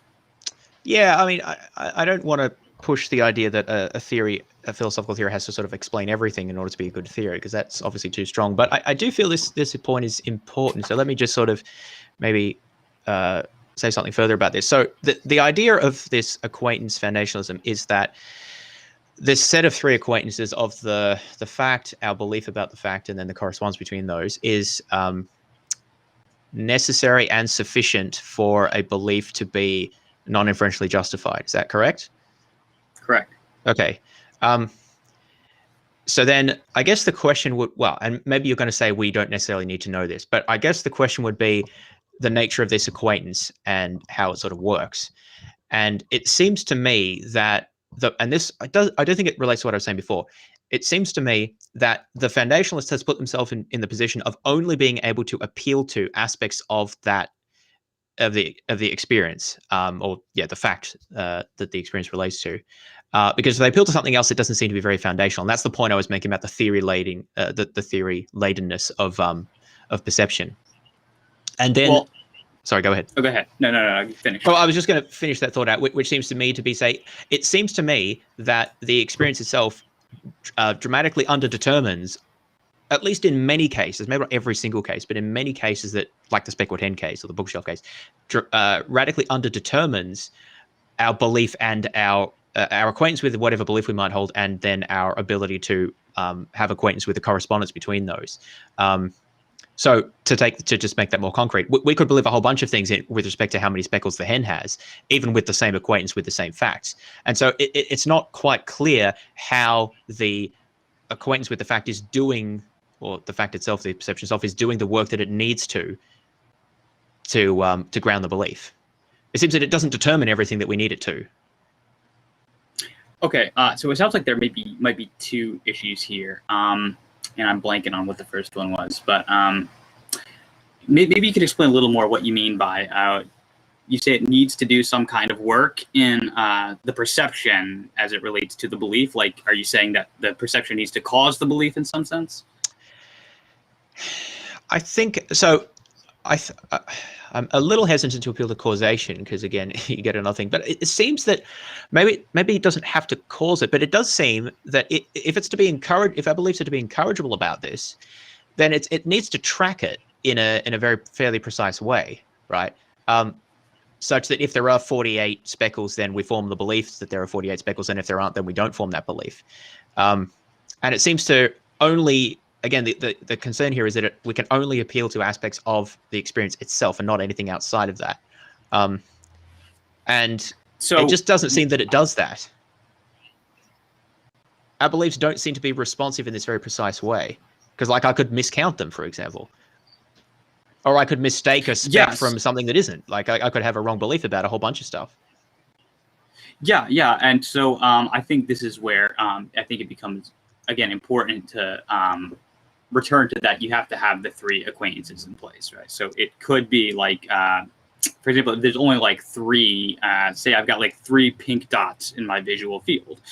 It's, I'm acquainted with that fact. Yeah. My belief, correspondence between it seems pretty easy in that case. But yes, as you get increasing levels of complexity, and of course, it's going to be different for every person. Because, there are some people who are just, disgustingly good at identifying things like that. Right. But, so there are people who maybe they do have those relevant acquaintances. So actually, the acquaintance theory has the resources to explain how it is that some people could, maybe some people can't really go above, 6 or 7 and form a justified belief. Maybe some people can go up to 12. Maybe there's some superhuman who can get up to 48. In your case, you said like maybe there's something in the hen that's not actually a speckle. And of course, I think this gets back to the importance of saying that acquaintances don't get you external world beliefs. It just gets you the content of your own experience. So I don't think that would actually provide a defeater for that. One other thing I wanted to hit on, though, and then I'll let you respond. You said is that you can't appeal to anything beyond the experience. And I don't know that that's necessarily true, right? So, because there's going to be a proposition that's being justified by that experience, right? Yeah. And proposition, well, at least in my view of concepts, is that propositions are kind of built out of concepts, sort of like sentences are built out of words, although not exactly. So, I don't have a problem with you applying those concepts to it. I think you actually have to do that.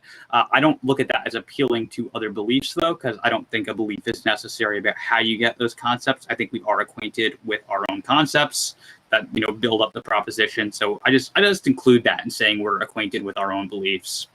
Does that make sense? Okay, so that's very interesting. So the concepts that we're using to form the belief just come from our acquaintance with our own concepts. So that doesn't seem quite right to me, but I hadn't thought about it quite in this way. So why doesn't that seem right? Well, okay, so one thing, though, this comes back to something I've been saying repeatedly, is that our concepts can be confused or mistaken. And so if we're appealing to those concepts to do justificatory work, then we're not going to get the sort of foundation I think that you would want. And let me just draw that connection a bit tighter, because it seems to me that I think the speckled hen example is maybe not as good as, just to illustrate the point, as the example of that I perceive a tree. Probably could use it either case, but say I'm perceiving a tree, right?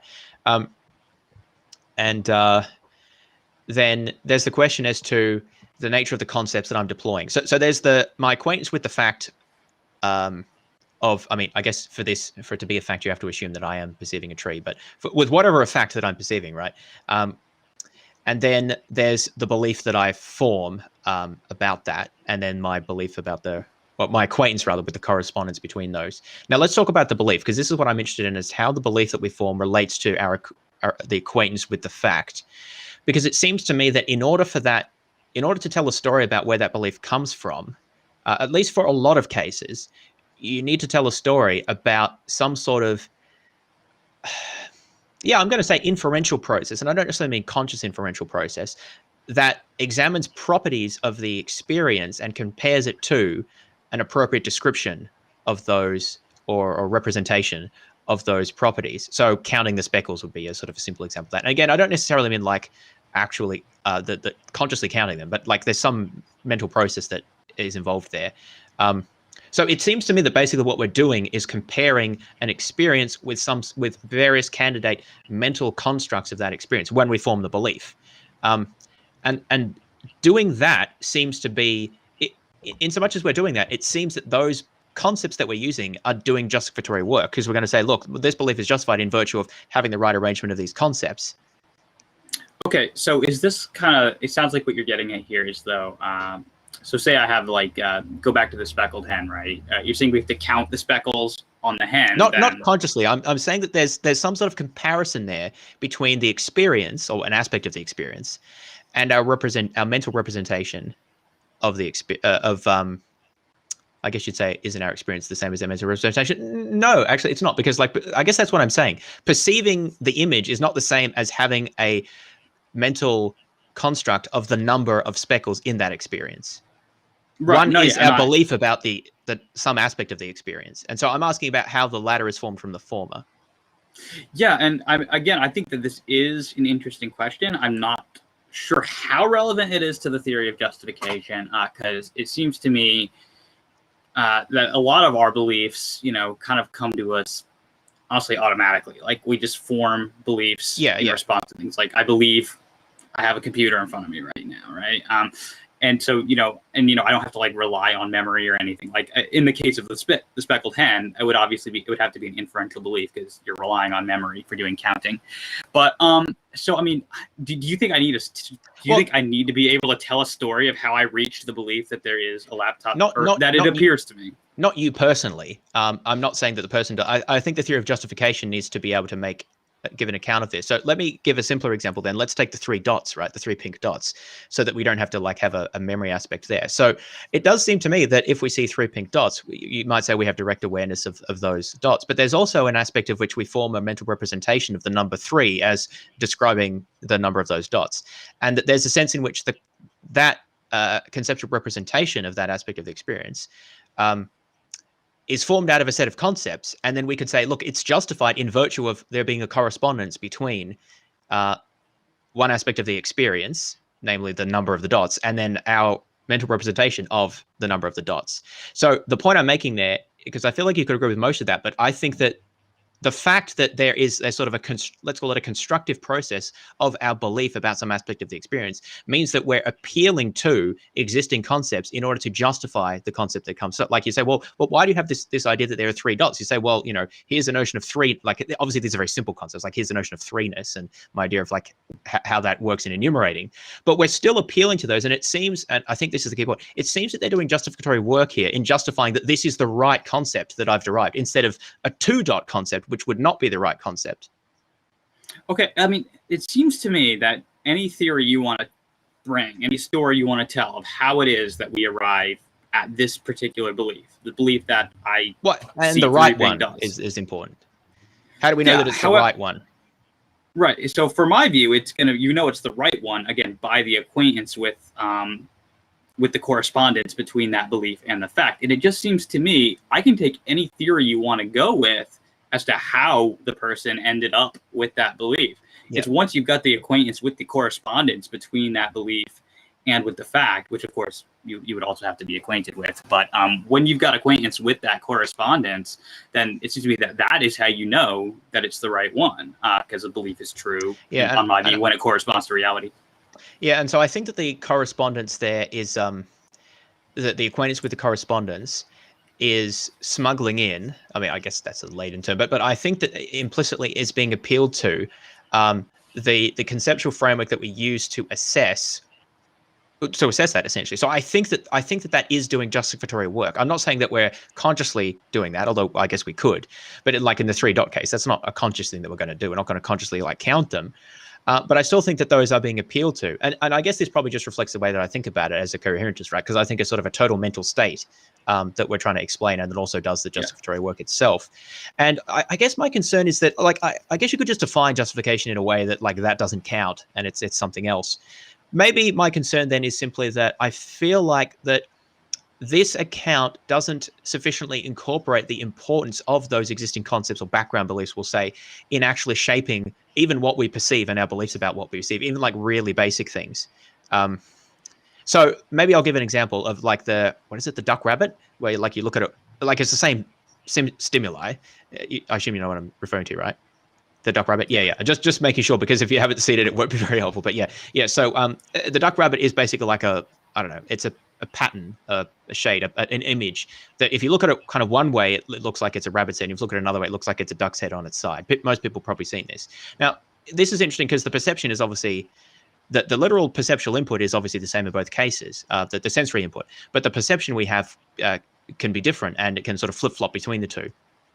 Now, I wanted to appeal to that because suppose that I don't know anything about ducks. I've only ever experienced rabbits.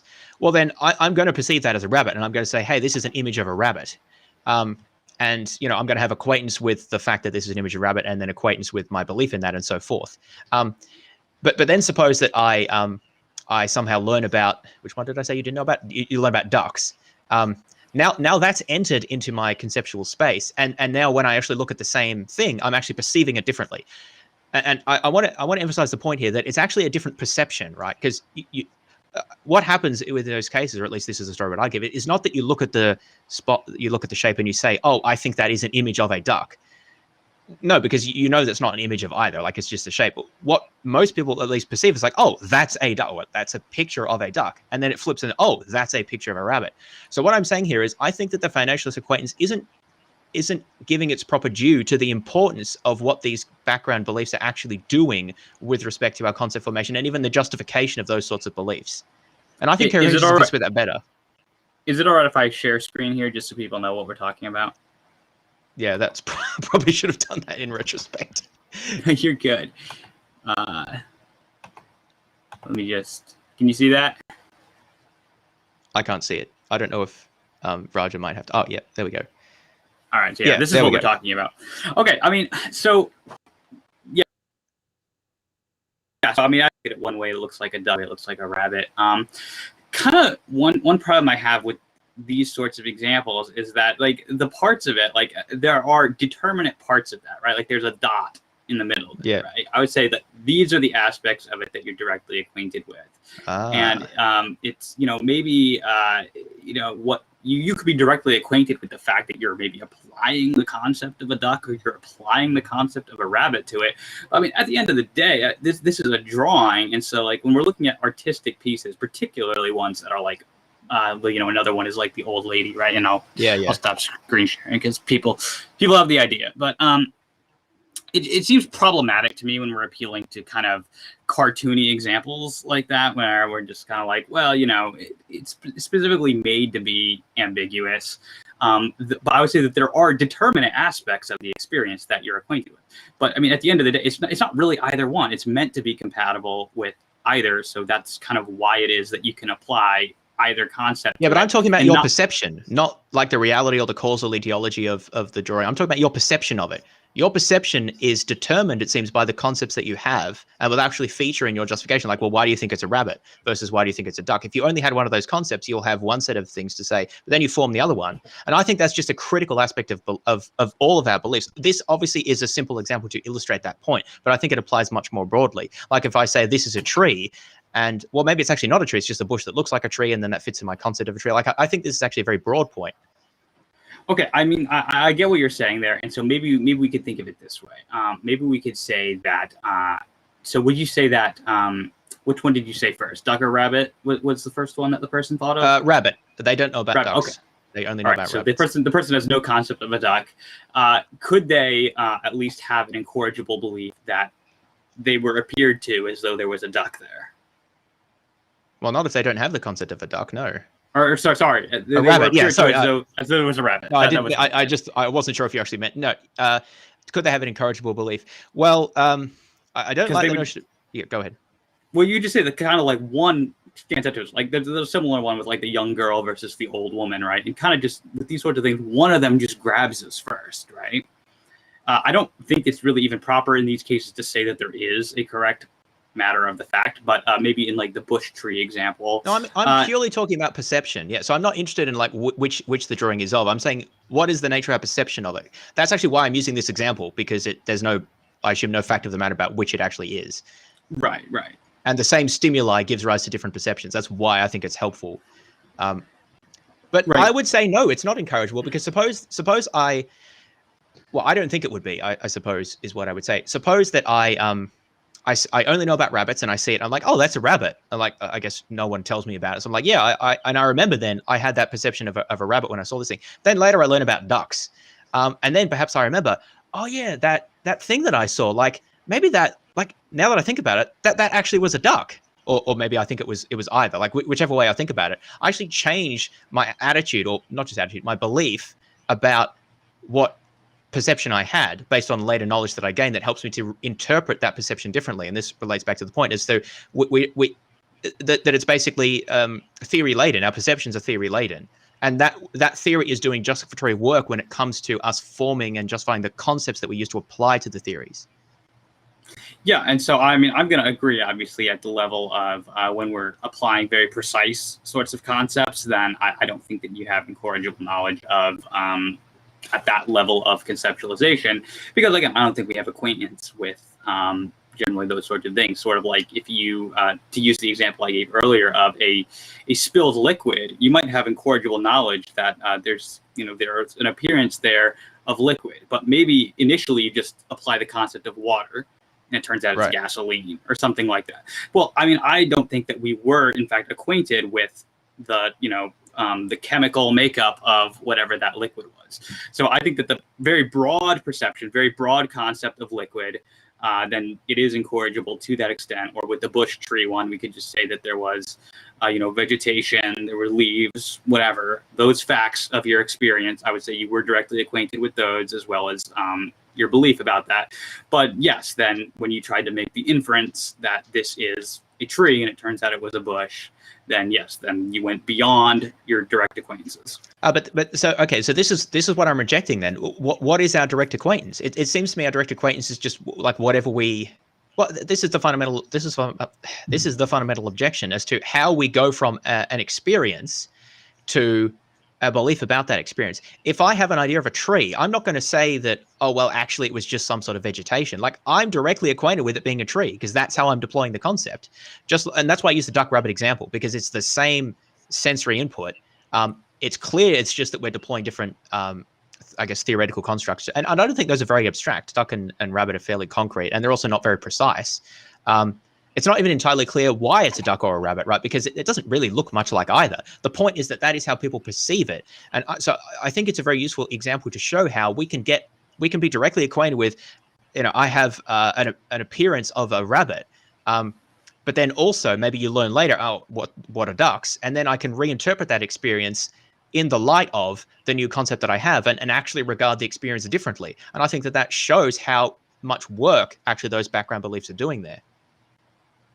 Yeah, I mean, I would disagree. I would say if the concepts are sufficiently broad, then you can have a non-inferential justification for the current belief. But why do the concepts have to be sufficiently broad? It seems that you're saying that there's like a right level of being acquainted with something as long as we push up the concepts. But I'm not necessarily. I mean, there's an idea in cognitive science of like a natural level of description. Like if you ask someone what type of animal is this, they could say like it's a mammal, or they could say like the specific breed of cat. But they would normally just say like cat. Like there's a particular sort of natural level that people tend to use. I don't think that there's any sort of pre-theoretical a priori notion of like what the right level is that we're acquainted with.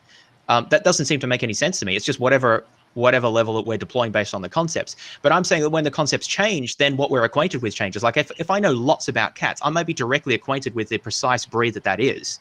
But if I know very little about them, I might just say like it's an animal, and I'm directly acquainted with that it's an animal, but nothing more than that.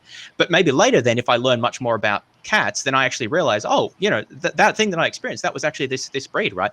The point I'm making is that our perceptions are theory laden. And I don't think that you can get around that by just saying, well, if the category we use is broad enough, because like it's not that people just use one category, like they just directly perceive whatever it is. Sorry, directly acquainted, I should say, with whatever it is that they're acquainted with based on their existing cognitive architecture, right? Yeah, I want to agree with that. I don't think that we are directly acquainted with these specific contexts, or rather with that specific. So, for example, if I'm having an experience, right, a visual perception, of a cat, I think we can agree that you aren't directly acquainted with the breed, right? Well, why not? If I'm really good at judging breed, I'm just directly acquainted with that based on I recognize that it's that breed. I don't need to even perform any inference. Maybe I'm just really good at that. couldn't this be like a cat that had been, could we say, I don't know if I want to say painted, but in some way made up to look like a breed other than it was, right? It seems like there's always possible but the claim here is not about, again, I'm distinguishing, because this is the point that you've made. I'm not saying that you can be directly acquainted with there was this type of cat.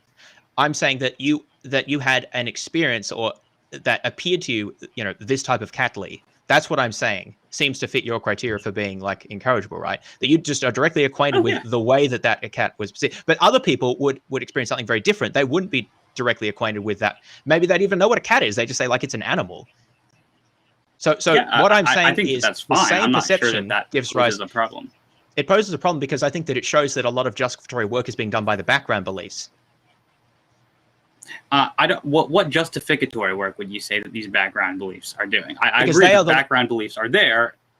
I agree that they're not just there; they're shaping our perception. Because one person is directly acquainted with the breed of the cat because they have a whole bunch of knowledge about that and they can recognize it. The other person doesn't even know what a cat is, but the sensation is the same, but they perceive differently because of those beliefs. The beliefs seem to be doing all the work about going from acquaintance with the fact to belief about the fact. And so when you ask for what is the justification of that belief, you want to say, well, it's non-inferentially justified. It seems to me that that's wrong. It's justified in part by the perception, but also by the sensation, let's say, but it's also justified by a whole bunch of beliefs that are then shaping the perception that they form on the basis of that sensation. Yeah, so that's, I think, where we disagree. So I think that, yes, you have to have maybe the concept of the cat, right? So the concept of the cat, you'd have to have that in your belief in order to be acquainted and how to with recognize it, a cat. What makes something a cat? Like what visual aspects you're seeing there? And that seems to do justificatory work. I don't see how though. How is it justifying it? Think about if you ask the person, how do you know it's that breed? And they'll tell you all the visual aspects that they just perceived. So clearly they're doing justificatory work, I think. And by the way, I'm not saying that they consciously went through all those things when they perceived it. I'm saying that's just how perception works. I think that we perceive things in a sort of a holistic way, and that was present to them if they're good enough at identifying cats, right? Now, then you could then ask them about that, and I think that they could give you a bunch of justifications. Now, I want to be clear here. The fact that they can consciously articulate it to you, I don't think is necessary, but I think it just illustrates, in this case, how those things are clearly doing justificatory work, because the person can even articulate to you how they're doing justificatory work in the fact that that's what they perceived. So it seems to me that would just be them describing how the content of that perception corresponds to the belief that they have about it. I'm not seeing. Yes, exactly. That's what they're doing, but that's the point I'm making. That correspondence, in order to justify that correspondence, you need to appeal to a bunch of background beliefs, and so it's not foundational. What background beliefs would you be appealing to? All of these beliefs about like particular species of cats and how you identify them and what patterns of fur they have, and all of this stuff that's outside of the experience itself needs to be appealed to in order to justify the correspondence that we have between my belief about the species of the cat and the appearance of the species of the cat. Why isn't that included in the belief that they already formed? So included in which belief? So all their specific beliefs about this particular breed of cat, is that not included in the belief that they formed on the basis of their perception of that cat? Oh, because those beliefs don't come from that experience. They come from maybe I've spent years studying cats, and that's where I get all the background beliefs from. They don't come just from that cat. Like obviously that the appearance has these stripes would, but like that, then my inferring from that it is this particular breed of cat, that doesn't come from the experience. That comes from background beliefs that I'm probably unconsciously appealing to in order to generate the acquaintance that I have. I agree. So yes, these beliefs are, I agree, those are playing a role in why you're forming this specific belief. Like, let's say it's a calico. I'm saying it's a justificatory role. Okay, why is that justificatory? I think, well, it's justificatory because I think that, I'm not sure how to say it other than it justifies the belief, but I think the easiest way to see this is simply to ask the person, well, how do you know that was the perception that you had, like that it was this particular breed of cat? Again, not that it actually was that cat. I'm just talking about the mere perception. Imagine the cat just disappears and they're asking you about the perception that you had. You could ask them, and presumably they could tell you, well, because it had these features and I know that this breed has these features. Like they may have to think about it. I'm not saying that this all went through their mind when they originally perceived it, but I'm saying that the fact that they can then articulate all this to you, I think points clearly to the fact that it's playing a justificatory role. I think that that's pointing to the fact that they have other beliefs or maybe even concepts at this point. I think we're actually at the level of conceptualization here. Yeah. And I think that those are present, right? If I form the belief, right? If I acquainted with the fact that I have a visual perception of, say, a calico cat. And so I formed the belief in response to that I see a calico cat on the basis of that visual perception. Well, then, yes, I have this concept of a calico cat on the basis of whatever the specific concepts that make up a calico cat that allow you to work that out. But that is present in my belief that I see a calico cat. So I'm still present there. So but I'm just how is the belief justified? It's not. It's justified in virtue of the applicability of those concepts to this particular perception that you had, and therefore those concepts are doing justificatory work. I don't know how you can say that they're important, but they don't do justificatory work. Like, well, what are they doing then? I don't think that you have a good account for this. I don't think we're appealing to other beliefs. I think is concepts. Or yeah, even that. I think that we have concepts present in our beliefs, right? So if we're not moving beyond that, then no. But I had those concepts before, right? So there's a type of cat. I have a set of concepts about, maybe it's not even like conscious, so maybe we won't even call them beliefs. So just a set of concepts, ideas, whatever, about different breeds of cats and how to recognize them. I don't even need to consciously deploy them. That just happens when I see cats, right? And therefore I'm directly acquainted with that type of cat. But I'm not directly acquainted with that I perceive that type of cat simply in virtue of the fact that there is that type of cat in front of me. I form the belief that there is that type of cat in front of me because of the fact that there's that type of cat in front of me and my perceptual connection, plus the set of concepts that I have deployed that allow me to recognize that. Other people who lack those concepts won't recognize it. They'll just perceive a cat or an animal or whatever. And so I think that it's clear, at least to me, that from the way we understand justification, that those concepts are doing justificatory work. They are what allow you to justify the fact that that's actually what you've perceived and not some other type of cat. As is clear, if you interrogate the person, ask, how do you know that you perceive that type of cat? And they will tell you all of these reasons that appeal not just to that perception, but they'll connect that perception to a bunch of other concepts. Okay, so it seems to me when you're saying justificatory work, you mean that they are involved in some sense in the justification. And well, yeah, basically. I completely agree with that, because obviously in order to have the belief that you see a calico cat, then you have to have the concept of a cat and of a calico. So I agree with that they are involved. That's your belief. But if someone asks, how do you know, or why do you think that it was a calico cat? We're not going anywhere beyond our acquaintances. I have the acquaintance with the belief that this is a calico cat, or acquaintances with, and then with my perception, and I'm just appealing to the correspondence. I'm drawing the line that calico cats have these features. But how do you draw that? Yeah, there you go. So you are appealing to something beyond that right there is appealing to something beyond the experience. You said calico cats have these features, okay? That is not something that you directly perceive in that experience. Of course, you may have perceived it somewhere else and you formed a concept about it. That is what I'm arguing is doing work here. Yeah, but I think that that's just present in your belief, which you're directly acquainted with. I'm not seeing how you're moving beyond direct acquaintances to appeal to something else. Because the concepts are not present in our direct acquaintance, and we can see that very clearly because of the duck rabbit example. The person who doesn't know what a duck is doesn't experience that. So clearly it's not present in the experience. You have to have the concept to bring with it to have that. Like, how can you say it's present in the experience if someone who doesn't have the concept doesn't experience the same thing, doesn't have the same perception? Clearly it's coming from elsewhere. No, I agree. It's great. So we're talking about the non-inferential justification here. Then it's when you have it with, again, the fact that you see the cat, your belief that you see this cat, and it's with the correspondence between them, right? Yeah, and the correspondence, I think, is the part that I'm saying is justified in virtue of background beliefs. I think background are really concepts. I think background concepts, because obviously you had to have the concepts to apply them. If you have no concept, it's not just that you have them; it's that they are doing justificatory work that I want to add there. Because you're not justified it if you don't. I mean, suppose somehow that you're acquainted with it. This is a bit bizarre, but suppose somehow you're acquainted with a whole bunch of, I shouldn't say acquainted with. Suppose you have these concepts about cat breeds, but you can't actually apply them. In fact, that this happens, right? You have like book knowledge, but you just suck at actually applying it in practice. So you could have knowledge, you could have all those concepts, but if you're not able to apply it in actually sort of interrogating your experience or correctly interpreting it, then you're still not going to form the belief that you perceived it to be this type of cat. Yeah, and I would say what's lacking in that case then is the acquaintance with the correspondence between your and so what is necessary for the acquaintance with the correspondence? What do you have to have apart from the acquaintance with the fact? In order to have a justified belief, you have to also have acquaintance with, of course, the corresponding belief, and then with the relation of correspondence. Yeah, because and it seems to me that at least one of those acquaintances is missing in the example that you just gave. It is missing. But I'm saying, why is it missing? It's missing because the background concepts are missing.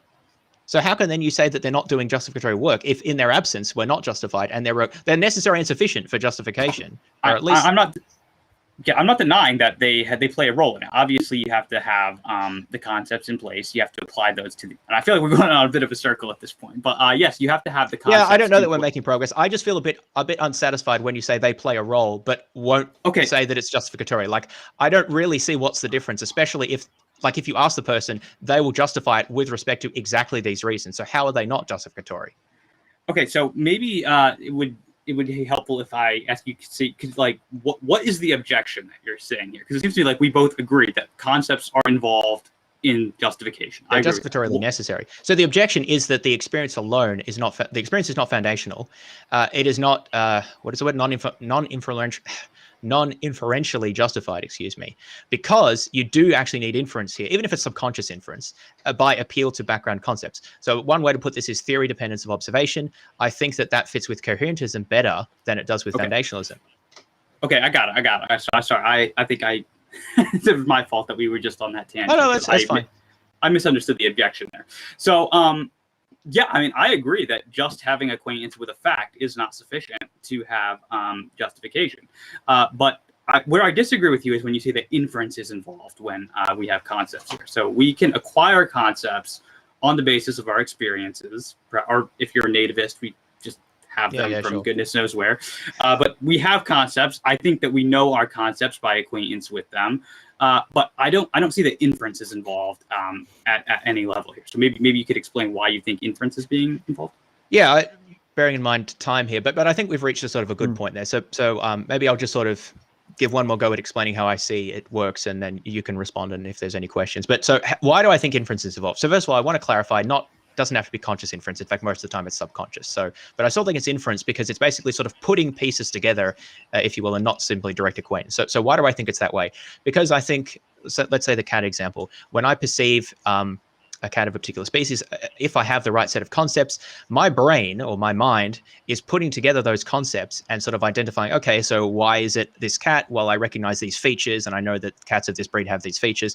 That's all happening to put together these concepts to apply them to interpretation of the experiences that I have. And that delivers me with a perception that is actually different to the perception that I would have if I didn't have those concepts. So that is, I think you're asking, why is it inference? It's inference because I need to, it's not like strict deductive inference or anything, but it's basically like abductive inference, essentially. I think that's what our brains are doing. They're fitting together concepts that we have and trying to deliver us with a percept that sort of best fits that, or something along those lines. And I think that's actually the sort of inference that similar to the inference that we do across the board, basically. And I don't think that perception in this is some sort of exception, that our brains just deliver us these things without building in them in an inferential manner. I think that's actually just how it works. There's inference going on at the subconscious level that's actually very similar to other sorts of inferences that we make. So that's why I call it inference in brief. And yeah, so feel free to have the last word on that, because I think I probably said what I can say. Okay, I mean, unless there's a very specific question you want to follow up, but like I'm happy to. No. I mean, it sounded like there's not a whole lot in there I would disagree with, except maybe on this question of inference. It sounds like you're saying that because we build the specific belief out of different concepts that we have, then it sounds like that's where you're saying that inference is involved. And if you want to call that inference, I'm okay with that. I'm just, when I'm talking about inference, I mean having a justified belief that you infer from another belief or other beliefs. And at this point, when we're talking, at least from the foundationalist perspective, at a foundational level, then we're not appealing to another belief. So it sounds like, yeah, your mind may have to build the concept up, but I wouldn't really call that an inference. I would say the justification arises once that proposition has been built out of those concepts. You're acquainted with that proposition.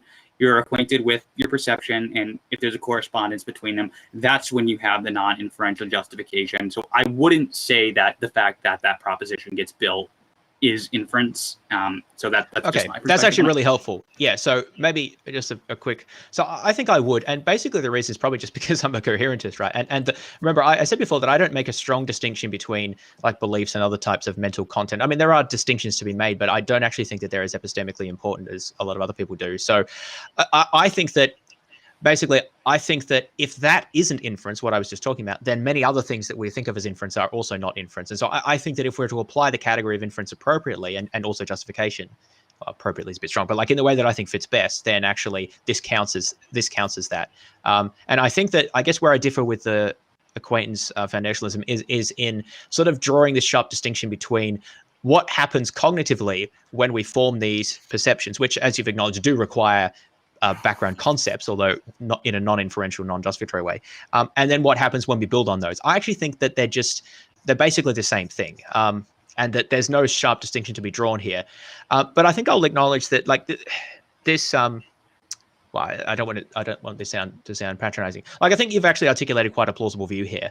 I don't think it's as good as the view that I've offered, which is just to say that you haven't persuaded me. But like, I think it's a quite reasonable view. And if I didn't have this view, well, then I might adopt that view. Like, it doesn't like I think it makes a lot of sense. It's just, I think cognitively, there's some issues with drawing some of the distinctions that you do, and I think it fits better to think of it in a more sort of holistic way, in which a lot of these sort of inferences are actually sort of different species of the same underlying type of cognitive function that's going on.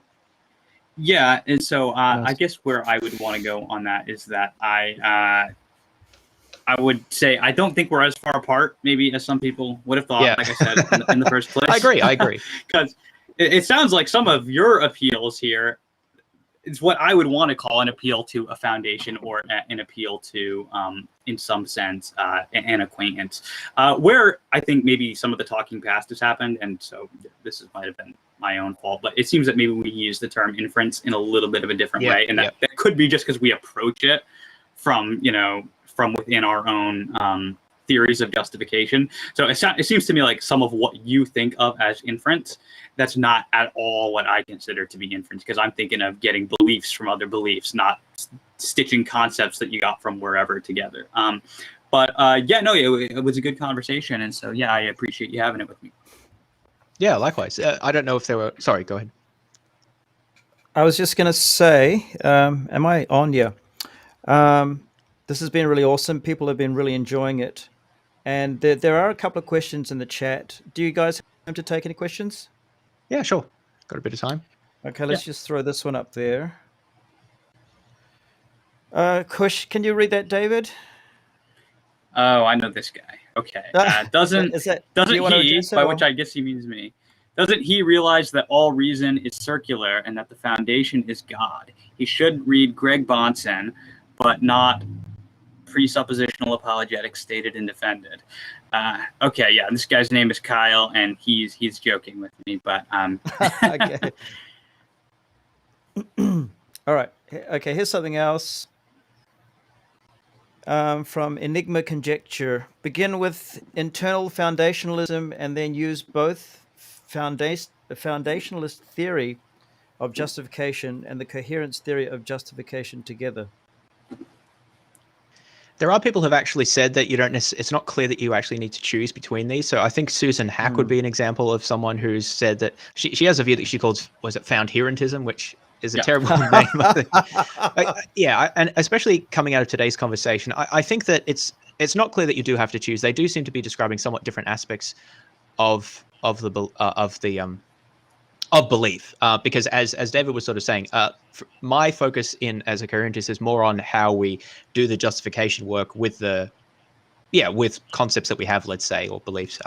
Whereas David's very focused on those things that he thinks of as foundational, and I'm happy to grant that we sort of have these things. I don't necessarily describe them as foundational in quite the same way, but like there's a lot of commonality there, and partly I do think that it's what sort of questions seem most important to you. Yeah, and so this theory here, kind of what he's putting forward, sounds a little bit like what I've been saying all along, which is that coherence is important. I don't object to coherence, and I mean, you've got some really strict foundationalists, right, Richard Fumerton, who are willing to go as far as to say that coherence is neither necessary nor sufficient for justification. But most foundationalists are going to say, yes, coherence is important at the level of inference, that it's just not the full story. And so that kind of seems to be what he's saying when he's saying begin with the internal foundations. Also, Susan Hack's Foundationalism is bastardized foundationalism, in my opinion. Well, I'm sure the coherentists say this. Like, I've read her book, but it was a while ago. Yeah, I guess the biggest difference is I just don't see the need for foundations and don't see them as having the different status that foundationalists do. So yeah, it's interesting that most of the rest we seem to agree on. Here's another. Does spiritual experience count as evidence of a spiritual reality on either epistemology? All right, so this is actually a question that I can sort of use to direct it at David. So a lot of, I sort of said this before, but maybe I'll emphasize. So a lot of people, I mean, people have told me that they're directly acquainted with like Jesus, like they have a direct relationship with him, maybe direct, not in the like physical sense, right? But in the sense of that they know anyone, right? That they know Jesus and have a relationship with him, or other religions as well, right? Now, I mean, I don't know where you stand on that sort of knowledge. I would disallow knowledge like that on the basis that it doesn't provide the best explanation of their experiences, right? And obviously I'll have a lot of stories to tell about that. I'm interested in what sort of story you tell about that sort of acquaintance. Okay, yeah. So and I wanted to hit on this before too, because I think there's two issues here. There's the problem of can't people just claim direct acquaintance with all kinds of gratuitous beliefs and basically use this to justify whatever they want? I mean, the answer is yes. There's a difference between claiming to be acquainted with something and actually being acquainted with something. I mean, people can claim to see things they've never seen, to hear things they've never heard. That should not, in my opinion, undercut the justificatory power of visual perceptions and audible sensations. So, because people can abuse an avenue of knowledge, that doesn't actually mean that it can't be justificatory. But on specifically this issue of spiritual things, I don't claim to have any kind of direct acquaintance with God or anything. I believe in God's existence, but it's an inferential belief for me.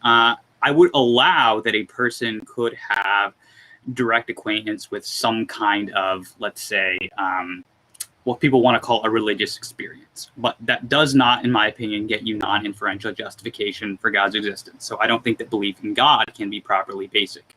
You could have an experience of something that you take to be religious or divine or something like that, but you're going to have to make an inference that God is in fact the best explanation of that experience. And maybe he is, right? So I'm not going to say that there's no way that God could communicate with a person directly. I think he could, and indeed that he probably does. But I don't think that makes it an incorrigible belief. I think that you do have to at least make one level of inference to God as the best explanation of whatever acquaintance that you perceived as divine.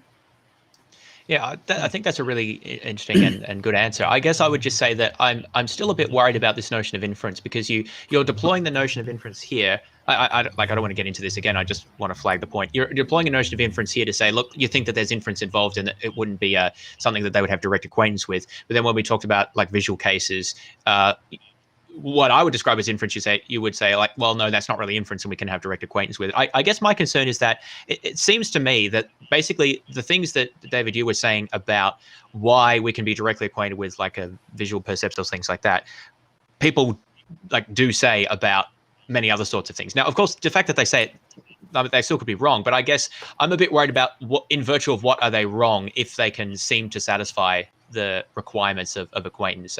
Obviously, there's going to be I understand it's going to depend on the case, right? But I guess I'm a bit worried whether foundationalists have the tools there to distinguish between what they would want to allow and what they would want to disallow.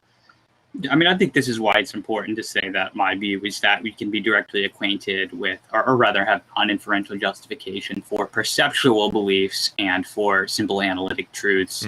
Because when we're limiting it to perceptions, then that does not get you like any external world belief at that point. And that's going to include a belief in God's existence, or, at best it's going to be like, I have an incorrigible belief that I had a perception of a duck or something like that. But it's never going to be, because I think direct realism is just subject to like really devastating counterexamples. So yeah, I mean, if you limit it to perceptions, then these kinds of dangers, they just don't arise, Right. because all you can say is I was appeared to this way.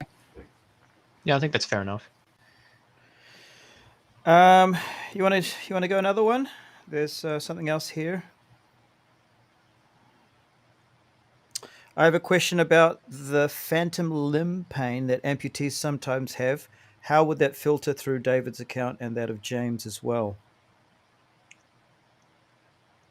Want to go first, James? Well, I sort of raised this point before that because I feel like I know what David's going to. Well, I can sort of preempt it. So, yeah, I was appealing to examples like that. I don't know if I specifically mentioned phantom limb pain, but where it seems that people can be mistaken even about fairly like direct perceptions like that. So I think I used a headache example where someone, or what is it, stomach flu, someone could perceive that but be wrong. That it not just be wrong that they have stomach flu, but like be actually wrong that is what they're experiencing. Because of the deployment of the term. But so someone who's an amputee, say who has their arm, for whom their arm has been removed, can feel pain, which they attribute to their arm hurting. Like they experience their arm hurting, or I feel arm pain, or something like that. Which, depending on how we understand that, like you could say that what they're experiencing is arm-like pain or something like that, or an experience that feels like their arm was in pain. In which case, that's consistent with, like, there's no contradiction there. Obviously, they can't. If you think that experiencing arm-like pain entails that they have an arm and that the pain is actually generated in a particular way, well, then obviously that is wrong, right? I think I mentioned referred pain as well, where you can feel pain in one place that's actually caused by a different place. Like people have a heart attack, they can feel their shoulder is hurting, even though it's actually their heart causing the pain. So it sort of depends on what we take the take home here for me is that it depends on how we interpret exactly what the beliefs are and what account is being given. And this, I think, does actually get you a bit to philosophy of language about, like, when someone says they have arm pain, like, what do they actually mean? And because under some interpretations, they could be wrong about that. Under others, they can't be wrong because it's just like an experience as if they had an arm or something. But anyway, yeah, I'll pass over to David. Yeah, my view is probably pretty predictable. I would say that the belief that you have this sort of phantom pain, that is incorrigible. But obviously, I don't think that because I'm limiting it to perceptions, this isn't getting you any kind of external world belief. So the fact that you could have a perception about a part of your body that doesn't exist, it doesn't pose a challenge. You're still going to have acquaintance with the fact that you felt this, right? Because I mean, in my view, you could be a brain in a vat, right? Like that's an open possibility. And so you could feel like you have like that you smashed your foot or something, even if you have no foot to smash. The point is that it's the perception that's going to be incorrigible in your corresponding belief to that perception. So yeah, I don't think that this would provide any kind of counterexample to my particular version of foundationalism. So the reason I mentioned like theories of meaning is because they are important here. So if you're someone like Pallman, who takes a strong externalist theory of meaning, then like he would actually say that if you're a brain in a vat, then you wouldn't actually have any. I think actually he would say you didn't have any beliefs at all, or certainly not any justified beliefs, because the like the content of belief is the thing that causes the belief. And so if none of your beliefs are caused in a way that like we understand them to be. So for example, if you think that to feel pain to have a belief that you feel pain in your arm involves that belief being caused by a certain firing of nerves in your arm, then like that belief is actually false if it's not caused in the right way. And so that would also apply if you're a brain in the vat, so that none of your beliefs would be caused in the right way. So they sort of either all be false or you don't have any beliefs. I'm not actually sure which way it would work under his view, but we don't have to address that now. I just wanted to raise that I do think that like these issues of philosophy of language do become a bit relevant if we're to assess the status of these beliefs. But I know David doesn't adhere to that account, so I'm not saying it is a problem for him. Just thought it was relevant. How are you guys feeling? Shall we wind it up here? I don't think there's anything. Yeah, I think unless there's any other main questions that people. Yeah, I can go for another 2 or 3, but if there aren't any more, then we can end it there. Let me just have a look. Actually, there was something up further. Let me just try to find it. This is where we take a commercial break. I know it's further than that. Did you have any questions for either of us as the moderator? To be honest, like I literally discovered what the topic was about, or investigated a little last night, and most of what you guys said just went. It was funny. Someone in the chat said, "This is it's 2 a.m. in the morning and my brain's not working." And here it is. It's 1:45 a.m. in the morning, and my brain is not functioning well enough to take this stuff in. And shall listen to this tomorrow. And then someone said, "It's easy. It's just words." Okay, now here's the question. No, wait. Did we already do that one? No. I don't think we did do this one. No, okay. Does theism necessitate foundationalism, and are the most common theistic belief systems foundationalist?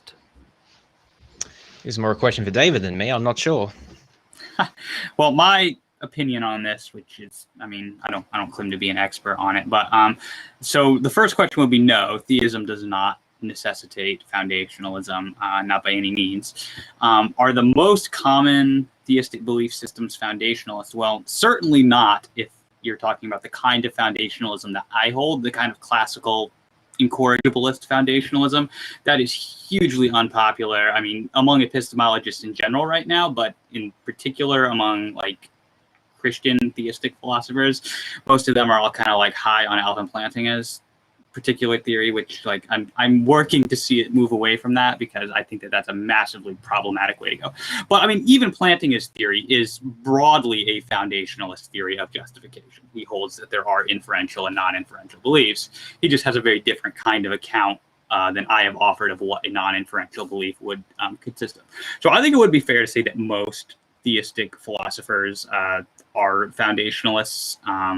You know, there are a few like Ted Poston, who is, I think, a Christian and a coherentist.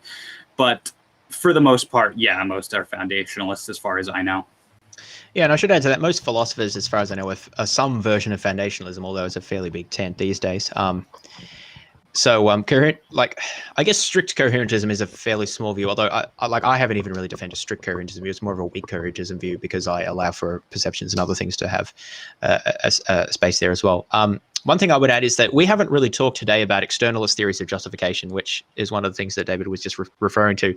And that's kind of the almost the received wisdom these days is to go for externalist theories of justification, which is different to what either of us have outlined. So maybe we'll have to get someone on another time who wants to defend one of those. But yeah, that's a whole other can of worms.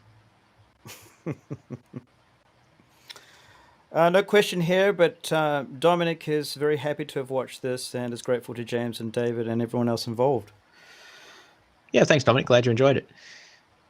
Yeah, and thanks for the... No, go ahead. There was quite a few people watching the stream, and yeah, a lot of people appreciating and enjoying the conversation. It was really very, very interesting. Yeah, so I definitely learned a lot. I think I understand acquaintance theories of foundationalism better, which is good. And as I said, I think it's actually moderately plausible. I don't think it fits as well, but I think that it's I think it's good to see people actually trying to think carefully about things and like develop a theory. I know that like this isn't necessarily novel to you. You're building on other people just as I have with mine. But yeah, I respect that a lot. I think that it's refreshing, at least from the circles that I engage in sometimes, a refreshing distraction or reprieve from the like, how do you justify this? And then you'll just throw whatever at you, like morality or I don't know, the external world or the meaning of words or free will or like whatever it is. And it's like, well, how do you understand it? And then they just sort of don't really want to actually engage with theories. They just want, well, I don't know what they want. Anyway, but it's nice to actually be able to engage at the level of comparing theories, which I think is how philosophy should be done. So I appreciate David with the taking some time to do that. And I enjoyed it and learned a lot. And thanks also to the Theology Unleashed for the invitation.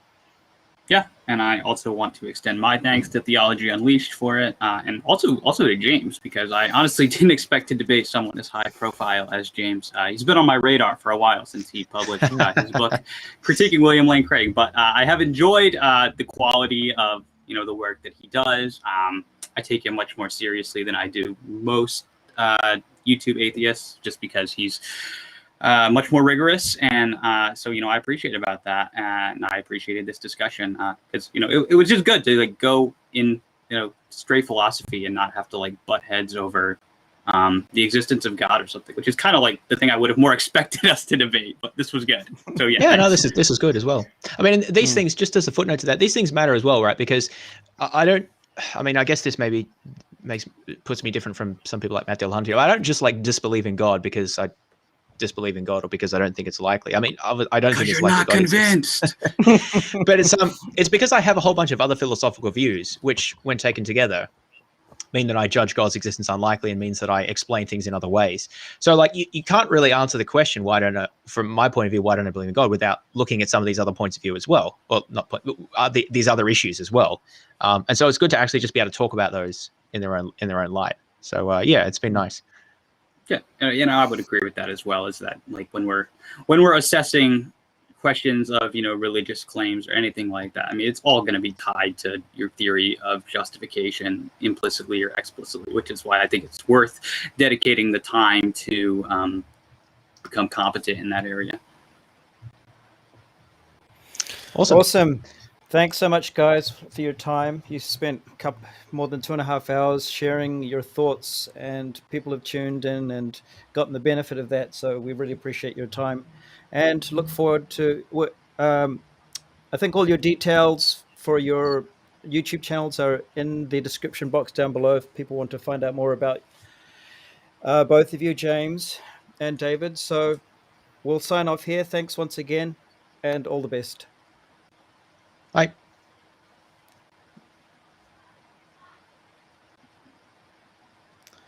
And I think I just clicked this end stream button to finish it all.